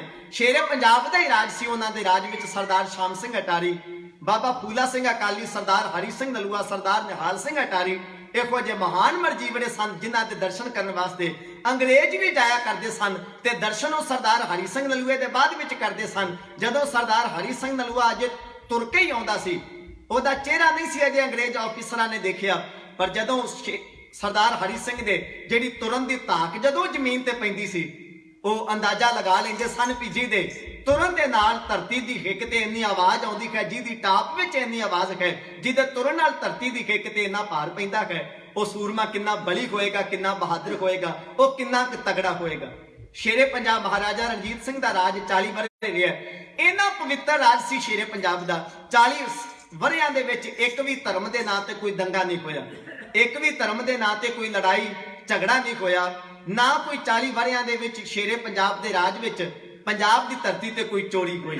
ਆਪਾਂ ਵਿਦੇਸ਼ਾਂ ਦੀਆਂ ਕਈ ਵਾਰ ਬਾਤਾਂ ਪਾਉਂਦੇ ਆ ਕਿ ਆਹ ਦੇਸ਼ ਜੀ ਬੜਾ ਵਧੀਆ ਹੈ, ਫਲਾਣਾ ਦੇਸ਼ ਬਹੁਤ ਵਧੀਆ ਹੈ, ਇੱਥੇ ਕ੍ਰਾਈਮ ਨਹੀਂ ਹੈ, ਪਰ ਬਾਤਾਂ ਪਾਇਆ ਕਰੋ ਆਪਣੇ ਖਾਲਸਾ ਰਾਜ ਦੀਆਂ। ਚੇਤੇ ਕਰਿਆ ਕਰੋ ਸ਼ੇਰੇ ਪੰਜਾਬ ਮਹਾਰਾਜਾ ਰਣਜੀਤ ਸਿੰਘ ਦੇ ਰਾਜ ਨੂੰ 40 ਵਰ੍ਹੇ ਮਰਦ ਨੇ ਰਾਜ ਕੀਤਾ ਹੈ, ਇੱਕ ਵੀ ਚੋਰੀ ਨਹੀਂ ਹੋਈ, ਕਿਸੇ ਨੂੰ ਸਜ਼ਾਏ ਮੌਤ ਨਹੀਂ ਦਿੱਤੀ ਗਈ, ਨਾ ਕਿਸੇ ਦੇ ਹੱਥ ਪੈਰ ਕੱਟੇ ਗਏ। ਇਦਾਂ ਦਾ ਹੈ ਸ਼ੇਰੇ ਪੰਜਾਬ ਦਾ ਰਾਜ। ਔਰ ਸਿਆਣੇ ਲੋਕ ਕਹਾਵਤ ਪਾਇਆ ਕਰਦੇ ਸਨ ਵੀ ਕੂਕਰ ਦੇ ਗਲੇ ਵਿੱਚ, ਕੁੱਤੇ ਦੇ ਗਲੇ ਵਿੱਚ ਸੋਨੇ ਦਾ ਹਾਰ ਪਾ ਕੇ ਛੱਡ ਦਿਓ ਤੇ 7 ਦਿਨਾਂ ਬਾਅਦ ਮਹਾਰਾਜਾ ਰਣਜੀਤ ਸਿੰਘ ਦੇ ਰਾਜ ਵਿੱਚ ਕੂਕਰ ਸੋਨੇ ਦੇ ਹਾਰ ਦੇ ਸਮੇਤ ਲੱਭ ਜਾਇਆ ਕਰਦਾ ਸੀ। ਸੋਨੇ ਦੇ ਹਾਰ ਦੇ ਸਮੇਤ 7 ਦਿਨਾਂ ਬਾਅਦ ਜਿਹੜਾ ਉਹ ਕੂਕਰ ਲੱਭ ਜਾਇਆ ਕਰਦਾ ਸੀ ਵੀ ਕਿੱਥੇ ਹੈ। ਅੱਜ ਵੀ ਉਹ ਪੰਜਾਬ ਦੀ ਧਰਤੀ ਹੈ। ਆਪਣੇ ਆਪ ਨੂੰ ਮਹਾਰਾਜੇ ਅਖਵਾਉਣ ਵਾਲੇ ਅੱਜ ਵੀ ਬੜੇ ਪੰਜਾਬ ਦੀ ਧਰਤੀ ਤੇ ਮੌਜੂਦ ਨੇ। ਅਖਬਾਰਾਂ ਖਰੀਦੀਆਂ ਹੋਈਆਂ ਨੇ, ਅਖਬਾਰਾਂ ਵਾਲਿਆਂ ਨੂੰ ਪੈਸੇ ਦੇ ਕੇ ਭਾਵੇਂ ਆਪਣੇ ਨਾਂ ਦੇ ਅੱਗੇ ਸ਼ੇਰੇ ਪੰਜਾਬ ਲਿਖਵਾ ਲਓ, ਭਾਵੇਂ ਮਹਾਰਾਜਾ ਲਿਖਵਾ ਲਓ, ਪਰ ਅੱਜ ਕੂਕਰ ਦੇ ਗਲੇ ਵਿੱਚ ਸੋਨੇ ਦਾ ਹਾਰ ਪਾ ਕੇ ਤੇ ਕੀ ਛੱਡਣਾ। ਕੋਈ ਚੰਗਾ ਵਧੀਆ ਕੁੱਤਾ ਲਿਆ ਕੇ ਗਲੀਆਂ ਦੇ ਵਿੱਚ ਛੱਡ ਦਿਓ ਤੇ ਅੱਧੇ ਘੰਟੇ ਬਾਅਦ ਕਿਸੇ ਨੂੰ ਕੁੱਤਾ ਨਹੀਂ ਲੱਭਦਾ ਵੀ ਉਹ ਕਿੱਧਰ ਗਿਆ। ਐਸਾ ਰਾਜ ਨਹੀਂ ਸੀ ਸ਼ੇਰੇ ਪੰਜਾਬ ਮਹਾਰਾਜਾ ਰਣਜੀਤ ਸਿੰਘ ਦਾ। ਲੋਕ ਬਾਤਾਂ ਪਾਇਆ ਕਰਦੇ ਸਨ ਮਹਾਰਾਜਾ ਰਣਜੀਤ ਸਿੰਘ ਜੀ ਦੇ ਰਾਜ ਦੀਆਂ। ਇਦਾਂ ਦਾ ਰਾਜ ਸੀ। ਅੱਜ ਅਸੀਂ ਤਰੱਕੀ ਹਾਸਲ ਕਰਨ ਵਾਸਤੇ, ਮਨੁੱਖ ਆਪਣਾ ਫਿਊਚਰ ਬਣਾਉਣ ਵਾਸਤੇ ਇਹਨਾਂ ਦੇਸ਼ਾਂ ਵੱਲ ਨੂੰ ਆ ਰਿਹਾ ਹੈ, ਔਰ ਇਹਨਾਂ ਦੇਸ਼ਾਂ ਵਿੱਚ ਆਉਣ ਵਾਸਤੇ ਸਾਡੇ ਕੋਲ ਇੱਕੋ ਇੱਕ ਸਾਧਨ ਹੈ ਵੀ ਅੰਗਰੇਜ਼ੀ ਸਿੱਖੀ ਜਾਏ। ਅੱਜ ਬਾਹਰਲੇ ਮੁਲਕਾਂ ਦੀ ਸ਼ਰਤ ਹੈ ਵੀ ਅੰਗਰੇਜ਼ੀ ਸਿੱਖੀ ਜਾਏ। ਜਿਹਨੂੰ ਅੰਗਰੇਜ਼ੀ ਬੋਲਣੀ ਆਉਂਦੀ ਹੈ, ਲਿਖਣੀ ਆਉਂਦੀ ਹੈ, ਪੜ੍ਹਨੀ ਆਉਂਦੀ ਹੈ, ਉਹੀ ਇਹਨਾਂ ਦੇਸ਼ਾਂ ਵਿੱਚ ਕਾਮਯਾਬ ਹੋ ਸਕਦਾ ਹੈ। ਅਸੀਂ ਵਿਦੇਸ਼ਾਂ ਵਿੱਚ ਸੈੱਟ ਹੋਣ ਵਾਸਤੇ ਅੰਗਰੇਜ਼ੀ ਸਿੱਖ ਰਹੇ ਹਾਂ, ਪਰ ਜੇ ਪਿੱਛੇ ਚਲੇ ਜਾਈਏ ਆਪਣੇ ਵੱਡ ਵਡੇਰਿਆਂ ਦੇ ਪਿਛੋਕੜ ਵੱਲ, ਆਪਣੇ ਖਾਲਸਾ ਰਾਜ ਵਿੱਚ, ਤੇ ਇਤਿਹਾਸ ਕਹਿੰਦਾ ਜਿਹੜੇ ਜਰਮਨ ਦੇ, ਇਟਲੀ ਦੇ, ਇਹਨਾਂ ਦੇਸ਼ਾਂ ਦੇ ਜਿਹੜੇ ਗੋਰੇ ਸਨ, ਵਿਦੇਸ਼ੀ ਗੋਰੇ ਸਨ, ਉਹ ਮਹਾਰਾਜਾ ਰਣਜੀਤ ਸਿੰਘ ਦੇ ਰਾਜ ਵਿੱਚ ਜਾ ਕੇ ਨੌਕਰੀਆਂ ਕਰਿਆ ਕਰਦੇ ਸਨ। ਅੱਜ ਸਾਡੇ ਵਾਸਤੇ ਸ਼ਰਤ ਇਹ ਹੈ ਕਿ ਤੁਹਾਨੂੰ ਅੰਗਰੇਜ਼ੀ ਸਿੱਖਣੀ ਪਵੇਗੀ। ਮਹਾਰਾਜਾ ਰਣਜੀਤ ਸਿੰਘ ਦੇ ਰਾਜ ਵਿੱਚ ਗੋਰਿਆਂ ਵਾਸਤੇ ਇਹ ਸ਼ਰਤ ਸੀ ਕਿ ਤੁਹਾਨੂੰ ਪੰਜਾਬੀ ਸਿੱਖਣੀ ਪਵੇਗੀ। ਅੱਜ ਅਸੀਂ ਅੰਗਰੇਜ਼ੀ ਸਿੱਖਦੇ ਹਾਂ, ਕਦੇ ਉਹ ਪੰਜਾਬੀ ਸਿੱਖਿਆ ਕਰਦੇ ਸਨ ਖਾਲਸਾ ਰਾਜ ਵਿੱਚ ਨੌਕਰੀ ਕਰਨ ਵਾਸਤੇ। ਅੱਜ ਜਿਹੜੇ ਪੰਜਾਬ ਦੇ ਨੌਜਵਾਨ ਨੇ ਕੇਸ ਕਤਲ ਕਰਾਏ ਹੋਣ ਤੇ ਉਹਨੂੰ ਪੁੱਛ ਲਓ ਵੀ ਕਾਕਾ ਕੇਸ ਕਿਉਂ ਕਤਲ ਕਰਾਏ ਨੇ, ਉਹ ਕਹਿੰਦਾ ਮੇਰੀ ਬਾਹਰ ਜਾਣ ਦੀ ਤਿਆਰੀ ਹੈ। ਜਿਹਨੇ ਕੇਸ ਕਤਲ ਕਰਾਏ ਨੇ, ਅਸੀਂ ਸੋਚਦੇ ਹਾਂ ਵੀ ਸ਼ਾਇਦ ਜੇ ਬਾਹਰ ਜਾਣਾ ਹੈ ਤੇ ਕੇਸ ਕਤਲ ਕਰਨੇ ਜ਼ਰੂਰੀ ਨੇ। ਸਾਡੀ ਇਦਾਂ ਦੀ ਜਿਹੜੀ ਸੋਚ ਬਣ ਚੁੱਕੀ ਹੈ। ਵਾਹਿਗੁਰੂ ਕਿਰਪਾ ਕਰੇ ਸਾਨੂੰ ਦਾਤੇ ਉੱਤੇ ਵਿਸ਼ਵਾਸ ਹੋਵੇ, ਰਿਜ਼ਕ ਦੇਣ ਵਾਲੇ ਤੇ ਵਿਸ਼ਵਾਸ ਹੋਵੇ, ਮਨੁੱਖ ਗੁਰੂ ਤੋਂ ਧਰਮ ਤੋਂ ਮੁਨਕਰ ਨਾ ਹੋਵੇ। ਅੱਜ ਲੋਕ ਬਾਹਰ ਆਉਣ ਵਾਸਤੇ ਕੇਸ ਕਤਲ ਕਰਦੇ ਪਏ ਨੇ, ਪਰ ਮਹਾਰਾਜਾ ਰਣਜੀਤ ਸਿੰਘ ਦਾ ਹੁਕਮ ਸੀ, ਸ਼ਰਤ ਸੀ ਕਿ ਜਿਹੜਾ ਵੀ ਵਿਦੇਸ਼ੀ ਕਰਿੰਦਾ ਖਾਲਸਾ ਰਾਜ ਵਿੱਚ ਨੌਕਰੀ ਕਰਨੀ ਚਾਹੁੰਦਾ ਹੈ, ਉਹਨੂੰ ਕੇਸ ਰੱਖਣੇ ਪੈਣਗੇ, ਉਹ ਕੇਸ ਨਹੀਂ ਕੱਟ ਸਕੇਗਾ। ਦੋ ਮਹਾਨ ਸ਼ਰਤਾਂ ਸੀ ਸ਼ੇਰੇ ਪੰਜਾਬ ਦੀਆਂ। ਨਾ ਕੋਈ ਕੇਸ ਕੱਟ ਸਕਦਾ ਹੈ ਤੇ ਨਾ ਕੋਈ ਜਿਹੜਾ ਹੈ ਉਹ ਅੰਗਰੇਜ਼ੀ ਬੋਲ ਸਕਦਾ। ਉਹ ਆਪਣੀ ਜਿਹੜੀ ਪੰਜਾਬੀ ਉਹ ਜ਼ਰੂਰ ਸਿੱਖੇ, ਅੰਗਰੇਜ਼ੀ ਦੀ ਭਾਸ਼ਾ ਹੈ ਠੀਕ ਹੈ, ਪਰ ਉਹਦੇ ਵਾਸਤੇ ਪੰਜਾਬੀ ਸਿੱਖਣੀ ਲਾਜ਼ਮੀ ਹੈ। ਇਹਦਾ ਕਾਰਨ ਕੀ, ਬਾਹਰਲੇ ਜਿਹੜੇ ਗੋਰੇ ਸਨ ਉਹ ਕਿਉਂ ਖਾਲਸਾ ਰਾਜ ਵਿੱਚ ਜਾ ਕੇ, ਦੇਸ਼ ਪੰਜਾਬ ਵਿੱਚ ਨੌਕਰੀ ਕਰਨੀ ਜਾ ਕੇ ਚੰਗੀ ਕਿਉਂ ਸਮਝਦੇ ਸਨ, ਜ਼ਰੂਰੀ ਕਿਉਂ ਸਮਝਦੇ ਸਨ? ਕਿਉਂਕਿ ਉਹਨਾਂ ਸਮਿਆਂ ਵਿੱਚ ਦੇਸ਼ ਪੰਜਾਬ ਵਿੱਚ ਖਾਲਸਾ ਫੌਜਾਂ ਨੂੰ ਸਭ ਤੋਂ ਵੱਧ ਤਨਖਾਹਾਂ ਦਿੱਤੀਆਂ ਜਾਂਦੀਆਂ ਸਨ। ਹਰ ਮਨੁੱਖ ਦਾ ਜਿਹੜਾ ਮਨੋਰਥ ਹੈ ਉਹ ਪੈਸਾ ਹੈ। ਬਾਹਰ ਅਸੀਂ ਆ ਰਹੇ ਹਾਂ, ਮਿਹਨਤ ਅਸੀਂ ਪੰਜਾਬ ਵਿੱਚ ਵੀ ਕਰ ਸਕਦੇ ਹਾਂ, ਪਰ ਜਿਹੜਾ ਮਿਹਨਤ ਦਾ ਮੁੱਲ ਹੈ ਉਹ ਅਸੀਂ ਸਮਝਦੇ ਹਾਂ ਕਿ ਸ਼ਾਇਦ ਵਿਦੇਸ਼ਾਂ ਵਿੱਚ ਪੈਂਦਾ ਹੈ। ਅੱਜ ਹਰੇਕ ਦੀ ਭਾਵਨਾ ਹੈ ਕਿ ਮਿਹਨਤ ਤੇ ਮੈਂ ਉੱਥੇ ਵੀ ਕਰ ਸਕਦਾ ਹਾਂ, ਪਰ ਜਿਹੜਾ ਮਿਹਨਤ ਦਾ ਮੁੱਲ ਹੈ ਉਹ ਵਿਦੇਸ਼ਾਂ ਵਿੱਚ ਪੈ ਰਿਹਾ ਹੈ। ਇਸ ਲਈ ਹਰ ਮਨੁੱਖ ਬਾਹਰ ਨੂੰ ਆ ਰਿਹਾ ਹੈ। ਪਰ ਮਹਾਰਾਜਾ ਰਣਜੀਤ ਸਿੰਘ ਦੇ ਰਾਜ ਵਿੱਚ ਦੇਸ਼ ਪੰਜਾਬ ਵਿੱਚ ਹਰ ਗੋਰਾ ਜਾ ਕੇ ਨੌਕਰੀ ਕਰਨੀ ਚਾਹੁੰਦਾ ਸੀ। ਉਹਨੂੰ ਪਤਾ ਸੀ ਕਿ ਮੇਰੀ ਮਿਹਨਤ ਦਾ ਮੁੱਲ ਜੇ ਪਵੇਗਾ ਉਹ ਖਾਲਸਾ ਰਾਜ ਵਿੱਚ ਪਵੇਗਾ। ਮਹਾਰਾਜਾ ਰਣਜੀਤ ਸਿੰਘ ਮੇਰੀ ਮਿਹਨਤ ਦਾ ਮੁੱਲ ਪਾਏਗਾ। ਮੈਨੂੰ ਵੱਧ ਤੋਂ ਵੱਧ ਜੇ ਤਨਖਾਹ ਮਿਲੇਗੀ, ਇਨਕਮ ਹੋਏਗੀ, ਉਹ ਪੰਜਾਬ ਵਿੱਚ ਜਾ ਕੇ ਹੋਏਗੀ। ਇਹ ਸੀ ਸਾਡੇ ਵੱਡ ਵਡੇਰਿਆਂ ਦਾ ਰਾਜ, ਮਹਾਰਾਜਾ ਰਣਜੀਤ ਸਿੰਘ ਦਾ। ਉਹ ਪੰਜਾਬ ਦਾ ਮਹਾਰਾਜਾ ਹੁਣ ਬਿਸਤਰ ਉੱਤੇ ਲੇਟਿਆ ਹੈ, ਆਖਰੀ ਸਵਾਸਾਂ ਤੇ ਹੈ। ਅਧਰੰਗ ਦੀ ਬਿਮਾਰੀ, ਜਿਹਨੂੰ ਲਕਵੇ ਦੀ ਬਿਮਾਰੀ ਵੀ ਅਸੀਂ ਕਹਿੰਦੇ ਹਾਂ, ਉਹਨੇ ਮਹਾਰਾਜਾ ਰਣਜੀਤ ਸਿੰਘ ਉੱਤੇ ਧਾਵਾ ਬੋਲਿਆ ਹੈ। ਵੈਦ ਹਕੀਮ ਜਿਹੜੇ ਨੇ ਉਹ ਜਵਾਬ ਦੇ ਗਏ ਨੇ। ਮਹਾਰਾਜਾ ਰਣਜੀਤ ਸਿੰਘ ਦਾ ਇਲਾਜ ਕਰ ਕਰਕੇ ਥੱਕ ਗਏ ਨੇ, ਪਰ ਭਿਆਨਕ ਬਿਮਾਰੀ ਨੇ ਮਹਾਰਾਜਾ ਰਣਜੀਤ ਸਿੰਘ ਨੂੰ ਆਪਣੀ ਗਿਰਫਤ ਵਿੱਚ ਲਿਆ ਹੋਇਆ। ਇਹ ਬਿਮਾਰੀ ਨੇ ਇੱਕ ਵਾਰੀ ਪਹਿਲਾਂ ਵੀ ਹਮਲਾ ਕੀਤਾ ਸੀ, ਪਰ ਉਦੋਂ ਸਰਦਾਰ ਨਿਹਾਲ ਸਿੰਘ ਅਟਾਰੀ ਵਾਲੇ ਨੇ ਆਪਣੀ ਜ਼ਿੰਦਗੀ ਦੇ ਕੇ ਗੁਰੂ ਦੇ ਚਰਨਾਂ ਵਿੱਚ ਅਰਦਾਸ ਕਰਕੇ ਆਪ ਉਹਨਾਂ ਨੇ ਪ੍ਰਾਣ ਤਿਆਗ ਦਿੱਤੇ ਔਰ ਆਪਣੀ ਜਿਹੜੀ ਜ਼ਿੰਦਗੀ ਸਾਨੂੰ ਮਹਾਰਾਜਾ ਰਣਜੀਤ ਸਿੰਘ ਨੂੰ ਦੇ ਗਏ। ਪਰ ਹੁਣ 1839 ਈਸਵੀ ਹੈ। ਮਹਾਰਾਜਾ ਰਣਜੀਤ ਸਿੰਘ ਬਿਸਤਰ ਉੱਤੇ ਪਏ ਨੇ, ਅੰਤਮ ਬਿਸਤਰ ਉੱਤੇ ਪਏ ਨੇ। ਹੁਣ ਕੋਈ ਚਾਰਾ ਨਹੀਂ। ਸਰਦਾਰ ਨਿਹਾਲ ਸਿੰਘ ਅਟਾਰੀ, ਬਾਬਾ ਫੂਲਾ ਸਿੰਘ ਅਕਾਲੀ, ਸਰਦਾਰ ਹਰੀ ਸਿੰਘ ਨਲੂਏ ਵਰਗੇ ਮਹਾਨ ਜਿਹੜੇ ਸਿਪਾਹ ਸਲਾਰ ਸਨ, ਉਹ ਸ਼ੇਰੇ ਪੰਜਾਬ ਦੀਆਂ ਅੱਖਾਂ ਦੇ ਸਾਹਮਣੇ ਸੰਸਾਰ ਤੋਂ ਕੂਚ ਕਰ ਗਏ ਸਨ। 1839 ਈਸਵੀ ਹੈ, ਜੂਨ ਦਾ ਮਹੀਨਾ ਹੈ। ਮਹਾਰਾਜਾ ਰਣਜੀਤ ਸਿੰਘ ਨੂੰ ਪ੍ਰਤੀਤ ਹੋ ਰਿਹਾ ਹੈ ਕਿ ਹੁਣ ਇਸ ਰੰਗਲੀ ਦੁਨੀਆ ਨੂੰ, ਫਾਨੀ ਦੁਨੀਆ ਨੂੰ, ਇਸ ਹੱਸਦੇ ਵਸਦੇ ਪੰਜਾਬ ਨੂੰ, ਖਾਲਸਾ ਰਾਜ ਨੂੰ ਛੱਡ ਕੇ ਸੰਸਾਰ ਤੋਂ ਜਾਣਾ ਪਵੇਗਾ। ਸੋਚਦੇ ਨੇ ਵੀ ਆਪਣੇ ਸਵਾਸ ਸਮਾਪਤ ਹੋਣ ਤੋਂ ਪਹਿਲਾਂ ਆਪਣੇ ਪੰਜਾਬ ਦੇ ਬੰਕਿਆਂ ਜਰਨੈਲਾਂ ਦਾ ਇਕੱਠ ਕਰਕੇ ਪੰਜਾਬ ਦੀ ਵਾਗਡੋਰ ਕਿਸੇ ਚੰਗੇ ਨੇਕ ਆਗੂ ਦੇ ਹੱਥ ਫੜਾ ਦਿੱਤੀ ਜਾਏ ਤੇ ਕੁਝ ਅੰਤਮ ਬਚਨ ਵੀ ਆਪਣੇ ਪੰਥ ਨਾਲ, ਆਪਣੇ ਪੰਜਾਬ ਵਾਸੀਆਂ ਨਾਲ ਕਰ ਲੈ ਜਾਣ। ਇਤਿਹਾਸ ਕਹਿੰਦਾ ਬਿਮਾਰੀ ਦੀ ਹਾਲਤ ਵਿੱਚ ਹੈ ਪੰਜਾਬ ਦਾ ਮਹਾਰਾਜਾ। ਵੈਦ ਦਾ ਹੁਕਮ ਹੈ ਵੀ ਮਹਾਰਾਜਾ ਸਾਹਿਬ ਤੁਹਾਨੂੰ ਕੁਰਸੀ ਤੇ ਵੀ ਬੈਠਣ ਦਾ ਅਧਿਕਾਰ ਨਹੀਂ। ਜਿਹੜਾ ਮਹਾਰਾਜਾ ਕਦੇ ਆਪਣੇ ਪਲੰਘ ਉੱਤੇ ਵੀ ਆਰਾਮ ਕਰਦੇ ਤੇ ਘੋੜੇ ਤੇ ਕਾਠੀ ਪਾ ਕੇ ਘੋੜਾ ਆਪਣੇ ਪਲੰਘ ਦੇ ਲਾਗੇ ਬੰਨਿਆ ਕਰਦੇ ਸਨ ਵੀ ਕਦੇ ਵੀ ਮੈਨੂੰ ਖਬਰ ਮਿਲੇ ਕਿ ਫਲਾਣੀ ਥਾਂ ਤੇ ਦੁਸ਼ਮਣ ਧਾਵਾ ਬੋਲ ਰਿਹਾ ਹੈ, ਸਰਾਣੇ ਪਈ ਸ਼੍ਰੀ ਸਾਹਿਬ ਉਸੇ ਵੇਲੇ ਗਾਤਰੇ ਲਟਕਾਉਣੀ, ਪਲਾਕੀ ਮਾਰ ਕੇ ਘੋੜੇ ਤੇ ਸਵਾਰ ਹੋ ਜਾਣਾ ਤੇ ਕਾਬਲ ਕੰਧਾਰ ਦੀਆਂ ਕੰਧਾਂ ਤੱਕ ਕੰਬ ਜਾਇਆ ਕਰਦੀਆਂ ਸਨ ਜਦੋਂ ਮਹਾਰਾਜਾ ਰਣਜੀਤ ਸਿੰਘ ਪਲਾਕੀ ਮਾਰ ਕੇ ਘੋੜੇ ਤੇ ਸਵਾਰ ਹੋਇਆ ਕਰਦੇ ਸਨ। ਪਰ ਅੱਜ ਵੈਦ ਦਾ ਹੁਕਮ ਨਹੀਂ ਕਿ ਮਹਾਰਾਜਾ ਰਣਜੀਤ ਸਿੰਘ ਕੁਰਸੀ ਤੇ ਬੈਠ ਕੇ ਆਪਣੇ ਪੰਥ ਨਾਲ ਗੱਲ ਕਰੇ। ਵੈਦਾਂ ਨੇ ਆਖਿਆ ਮਹਾਰਾਜਾ ਸਾਹਿਬ ਤੁਸੀਂ ਪਾਲਕੀ ਵਿੱਚ ਬੈਠੇ ਪਾਲਕੀ ਵਿੱਚ ਆਪਣੇ ਬਿਸਤਰ ਤੇ ਲੇਟੇ ਹੋਏ ਇਹਨਾਂ ਗੱਦਿਆਂ ਦਾ, ਸਰਾਣਿਆਂ ਦਾ ਆਸਰਾ ਲੈ ਕੇ ਕੁਝ ਅੰਤਮ ਬਚਨ ਜਿਹੜੇ ਆਪਣੇ ਪੰਥ ਨਾਲ ਕਰ ਸਕਦੇ ਹੋ। ਲਾਹੌਰ ਦੀ ਧਰਤੀ ਹੈ, ਹਜ਼ੂਰੀ ਬਾਗ ਦੇ ਵਿੱਚ 12 ਦਰੀ ਦੇ ਵਿੱਚ ਮਹਾਰਾਜਾ ਰਣਜੀਤ ਸਿੰਘ ਦੀ ਪਾਲਕੀ ਰੱਖੀ ਗਈ ਹੈ। ਮਹਾਰਾਜਾ ਰਣਜੀਤ ਸਿੰਘ ਦੇ ਜਿਹੜੇ ਹਜ਼ਾਰਾਂ ਦੀ ਤਾਦਾਦ ਵਿੱਚ ਸਿਪਾਹ ਸਲਾਰ ਸਿੱਖ ਫੌਜਾਂ ਖੜੀਆਂ ਨੇ। ਸਵਾਸ ਸਮਾਪਤ ਹੋਣ ਤੋਂ ਪਹਿਲਾਂ, ਸੰਸਾਰ ਛੱਡਣ ਤੋਂ ਪਹਿਲਾਂ, ਪੰਜਾਬ ਨੂੰ ਅਲਵਿਦਾ ਆਖਣ ਤੋਂ ਪਹਿਲਾਂ ਪੰਜਾਬ ਦਾ ਮਹਿਬੂਬ ਮਹਾਰਾਜਾ ਰਣਜੀਤ ਸਿੰਘ ਆਪਣੇ ਪੰਥ ਨਾਲ ਦੋ ਗੱਲਾਂ ਜਿਵੇਂ ਕਰਦਾ ਹੈ, ਸੁਣੀਏ ਜਰਾ ਢਾਡੀ ਜੱਥਾ ਇਉਂ ਬਿਆਨ ਕਰਦਾ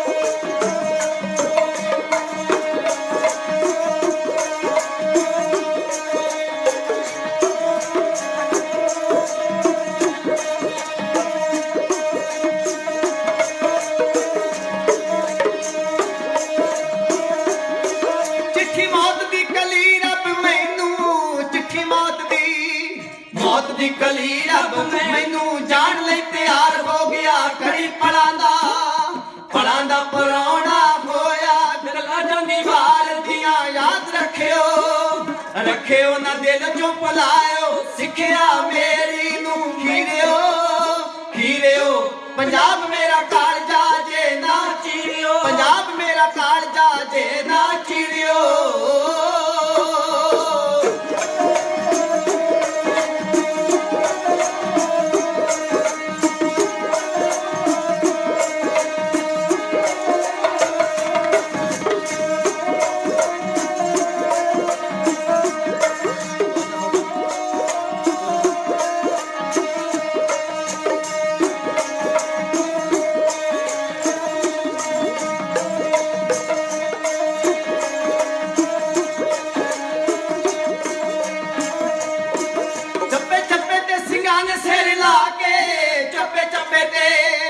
ਚੱਪੇ ਤੇ ਸਿੰਘਾਂ ਨੇ ਸਿਰ ਲਾ ਕੇ ਜੜ ਪੁੱਟੀ ਮੁਗਲਾਂ ਦੀ। ਜਿਹੜੇ ਲੁੱਟਦੇ ਲੁੱਟਾਂ ਉਹ ਵੀ ਲੁੱਟ ਲੈ। ਵਾਸੀ ਕਾਬਲ ਦੇ ਹੀਰਿਓ ਪੰਜਾਬ ਮੇਰਾ ਕਾਲਜਾ ਜੇ ਨਾ ਚੀਰਿਓ।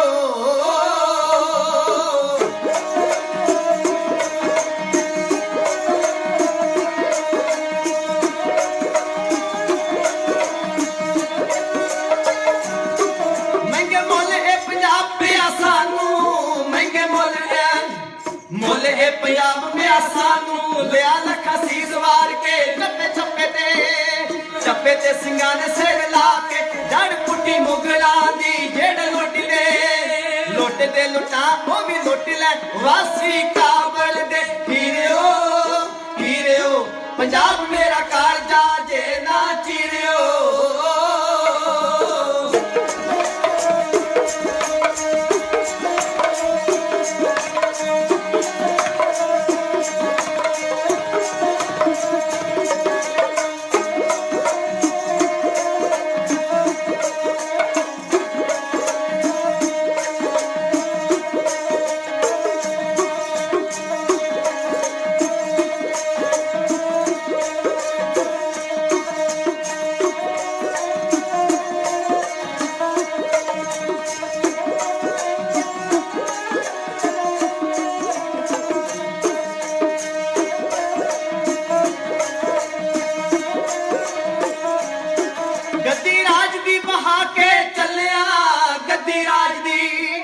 ਰਾਜ ਦੀ ਬਹਾ ਕੇ ਚੱਲਿਆ ਦੇ ਕੇ ਹਕੂਮਤਾਂ ਨੂੰ ਡੋਰ ਏਕਤਾ ਟੁੱਟਣ ਨਹੀਂ ਦੇਣੀ ਜਥੇਬੰਦੀ ਕਾਇਮ ਰੱਖਿਓ ਹੀਰਿਓ ਪੰਜਾਬ ਮੇਰਾ ਕਾਲਜਾ ਜੇ ਨਾ ਚੀਰਿਓ ਪੰਜਾਬ ਮੇਰਾ ਕਾਲਜਾ ਜੇ ਨਾ ਚੀਰਿਓ ਪੰਜਾਬ ਮੇਰਾ ਕਾਲਜਾ ਜੇ ਨਾ ਚੀਰਿਓ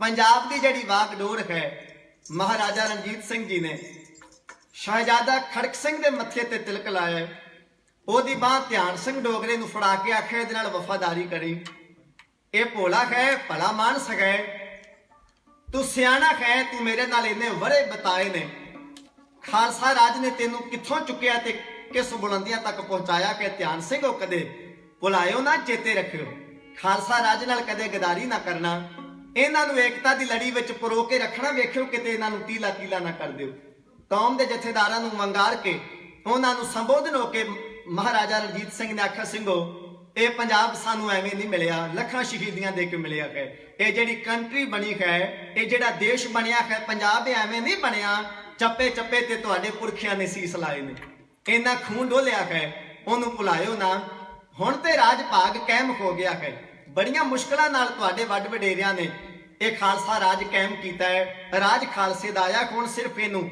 ਪਿਆਰ ਦੇ ਨਾਲ ਏਕੇ ਦੀ ਲੜੀ ਵਿੱਚ ਪਰੋ ਕੇ ਇਹਨੂੰ ਚਲਾਈ ਰੱਖਿਓ ਇਹੀ ਹੁਣ ਤੁਹਾਡੇ ਜ਼ਿੰਮੇ ਸੇਵਾ ਹੈ ਉਮੀਦ ਕਰਦਾ ਹਾਂ ਵੀ ਤੁਸੀਂ ਇਸ ਕੇਸਰੀ ਨਿਸ਼ਾਨ ਸਾਹਿਬ ਨੂੰ ਸਦਾ ਝੁਲਦਾ ਰੱਖੋਗੇ ਔਰ ਇਸੇ ਤਰ੍ਹਾਂ ਖਾਲਸਾ ਰਾਜ ਦੇ ਜਿਹੜੇ ਨਗਾਰੇ ਨੇ ਉਹ ਖੜਕਦੇ ਰਹਿਣਗੇ ਪੰਜਾਬ ਦਾ ਮਹਾਰਾਜਾ ਗੱਲਾਂ ਕਰਦਾ ਇੱਕ ਬੇਹੋਸ਼ੀ ਦੀ ਨੀਂਦ ਵਿੱਚ ਘੂਕੀ ਦੀ ਨੀਂਦ ਵਿੱਚ ਉਸ ਅੰਤਮ ਬਿਸਤਰ ਉੱਤੇ ਪੈਂਦਾ ਹੈ ਖੈਰ ਜਿਹੜੀ ਹਜ਼ੂਰੀ ਬਾਗ ਵਿੱਚੋਂ ਮਹਾਰਾਜਾ ਰਣਜੀਤ ਸਿੰਘ ਜੀ ਦੀ ਪਾਲਕੀ ਚੁੱਕ ਲਿਆਂਦੀ ਗਈ ਉਹ ਅੰਤਮ ਦਰਬਾਰ ਸੀ ਮਹਾਰਾਜਾ ਰਣਜੀਤ ਸਿੰਘ ਜੀ ਦੀ ਜੀਵਨੀ ਦਾ ਅਖੀਰ ਇਤਿਹਾਸ ਕਹਿੰਦਾ ਸੰਮਣ ਬੁਰਜ ਦੇ ਅੰਦਰ ਜਿਹੜੇ ਦੇਸ਼ ਪੰਜਾਬ ਦੇ ਮਹਾਰਾਜਾ ਰਣਜੀਤ ਸਿੰਘ ਉਹ 27 ਜੂਨ ਔਰ 1839 ਈਸਵੀ 58 ਸਾਲ 7 ਮਹੀਨੇ ਤੇ ਕੁਝ ਦਿਨ ਦੀ ਉਮਰ ਹੈ ਜਦੋਂ ਮਹਾਰਾਜਾ ਰਣਜੀਤ ਸਿੰਘ ਆਪਣਾ ਸਰੀਰਕ ਚੋਲਾ ਤਿਆਗ ਕੇ ਸੰਸਾਰ ਤੋਂ ਕੂਚ ਕਰ ਗਏ ਔਰ ਵਾਹਿਗੁਰੂ ਦੇ ਚਰਨਾਂ ਵਿੱਚ ਜਾ ਬਿਰਾਜੇ ਪੰਜਾਬ ਨੇ ਧਾਹ ਮਾਰ ਕੇ ਆਖਿਆ ਵੀ ਅੱਜ ਪੰਜਾਬ ਦੇ ਸਿਰ ਦਾ ਸਾਈਂ ਸੰਸਾਰ ਤੋਂ ਤੁਰ ਗਿਆ ਹੈ ਉਹਦੀ ਯਾਦ ਵਿੱਚ ਦਰਿਆਵਾਂ ਨੇ ਰੱਜ ਕੇ ਹੰਝੂ ਘੇਰੇ ਨੇ ਔਰ ਧਰਤੀ ਨੇ ਵੀ ਚੀਖ ਪੁਕਾਰ ਕਰਕੇ ਆਖਿਆ ਵਾਹਿਗੁਰੂ ਕਾਸ਼ ਕਿਤੇ ਹੋਰ ਸਮਾਂ ਮਹਾਰਾਜਾ ਰਣਜੀਤ ਸਿੰਘ ਨੂੰ ਮਿਲਦਾ ਉਹ ਘਰ ਕਿਹੜਾ ਹੈ ਜਿਸ ਘਰ ਵਿੱਚ ਅੱਗ ਬਲੀ ਹੋਵੇ ਜਦੋਂ ਮਹਾਰਾਜਾ ਰਣਜੀਤ ਸਿੰਘ ਸੰਸਾਰ ਤੋਂ ਗਿਆ ਔਰ ਵਿਦਵਾਨ ਕਹਿੰਦਾ ਕੱਲਾ ਸ਼ੇਰ ਨਹੀਂ ਚਿਖਾ ਦੇ ਵਿੱਚ ਸੜਿਆ ਸੜ ਗਈ ਨਾਲ ਤਕਦੀਰ ਪੰਜਾਬੀਆਂ ਦੀ ਅੱਜ ਪੰਜਾਬ ਹੈ ਅੱਜ ਇਦਾਂ ਦਾ ਪੰਜਾਬ ਨਾ ਹੁੰਦਾ ਜੇ ਮਹਾਰਾਜਾ ਰਣਜੀਤ ਸਿੰਘ ਹੁੰਦਾ ਸਾਨੂੰ ਲੋੜ ਨਾ ਪੈਂਦੀ ਸਾਨੂੰ ਗੁਲਾਮੀਆਂ ਕਰਨ ਦੀ ਔਰ ਲੱਖਾਂ ਰੁਪਏ ਖਰਚ ਕੇ ਮਨੁੱਖ ਨੂੰ ਸਾਨੂੰ ਆਪਣਾ ਦੇਸ਼ ਛੱਡ ਕੇ ਪੰਜਾਬ ਛੱਡ ਕੇ ਗੈਰ ਵਤਨਾਂ ਵਿੱਚ ਜਾਣ ਦੀ ਜੇ ਪੰਜਾਬ ਦਾ ਮਹਾਰਾਜਾ ਰਣਜੀਤ ਸਿੰਘ ਔਰ ਸਾਡੀਆਂ ਜਿਹੜੀਆਂ ਅਗਲੀਆਂ ਜਿਹੜੀਆਂ ਪੀੜ੍ਹੀਆਂ ਨੇ ਸਾਡੇ ਰਾਜੇ ਮਹਾਰਾਜੇ ਅਗਰ ਸਿਆਣਪ ਤੋਂ ਪਿਆਰ ਤੋਂ ਕੰਮ ਲੈਂਦੇ ਖੈਰ ਹੋਣਾ ਤੇ ਉਹ ਹੈ ਜੋ ਵਾਹਿਗੁਰੂ ਨੂੰ ਪਾਉਂਦਾ ਹੈ ਪੰਜਾਬ ਦਾ ਮਹਾਰਾਜਾ 40 ਵਰੇ ਪੰਜਾਬ ਦੀ ਸੇਵਾ ਕਰਕੇ ਸਤਿਗੁਰੂ ਗੁਰੂ ਰਾਮਦਾਸ ਮਹਾਰਾਜ ਜੀ ਦੀਆਂ ਖੁਸ਼ੀਆਂ ਲੈ ਕੇ ਸੰਸਾਰ ਤੋਂ ਜਾਂਦਾ ਹੈ ਉਹਨਾਂ ਦੇ ਜੀਵਨ ਵਿੱਚੋਂ ਕੁਝ ਬੇਨਤੀਆਂ ਜਿਹੜੀਆਂ ਨੂੰ ਅਗਲੇ ਜਿਹੜੇ ਦੋ ਦੀਵਾਨ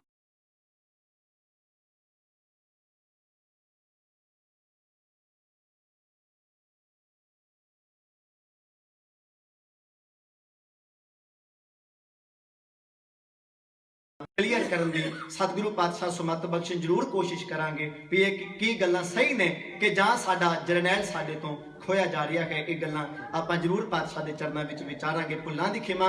ਸਤਿਗੁਰੂ ਗੁਰੂ ਗ੍ਰੰਥ ਸਾਹਿਬ ਮਹਾਰਾਜ ਜੀ ਦਾ ਕੋਟਾਨ ਕੋਟ ਸ਼ੁਕਰ ਹੋਂ ਆਪੋ ਕੋ ਬੋਲ ਨਾ ਜਾਣਦਾ ਮੈਂ ਕਹਿਆ ਸਭ ਹੁਕਮਾਓ ਜੀਓ। ਗੁਰੂ ਕੀ ਸੰਗਤ ਦਾ ਪ੍ਰਬੰਧਕ ਜਨਾਂ ਦਾ ਧੰਨਵਾਦ। ਮਹਾਰਾਜ ਆਪ ਸਭ ਸੰਗਤਾਂ ਦੀਆਂ ਹਾਜ਼ਰੀਆਂ ਦਰ ਪ੍ਰਵਾਨ ਕਰਨ। ਫਤਿਹ ਬੁਲਾਓ ਗੱਜ ਕੇ ਆਖੋ ਜੀ ਵਾਹਿਗੁਰੂ ਜੀ ਕਾ ਖਾਲਸਾ ਵਾਹਿਗੁਰੂ ਜੀ ਕੀ ਫਤਿਹ।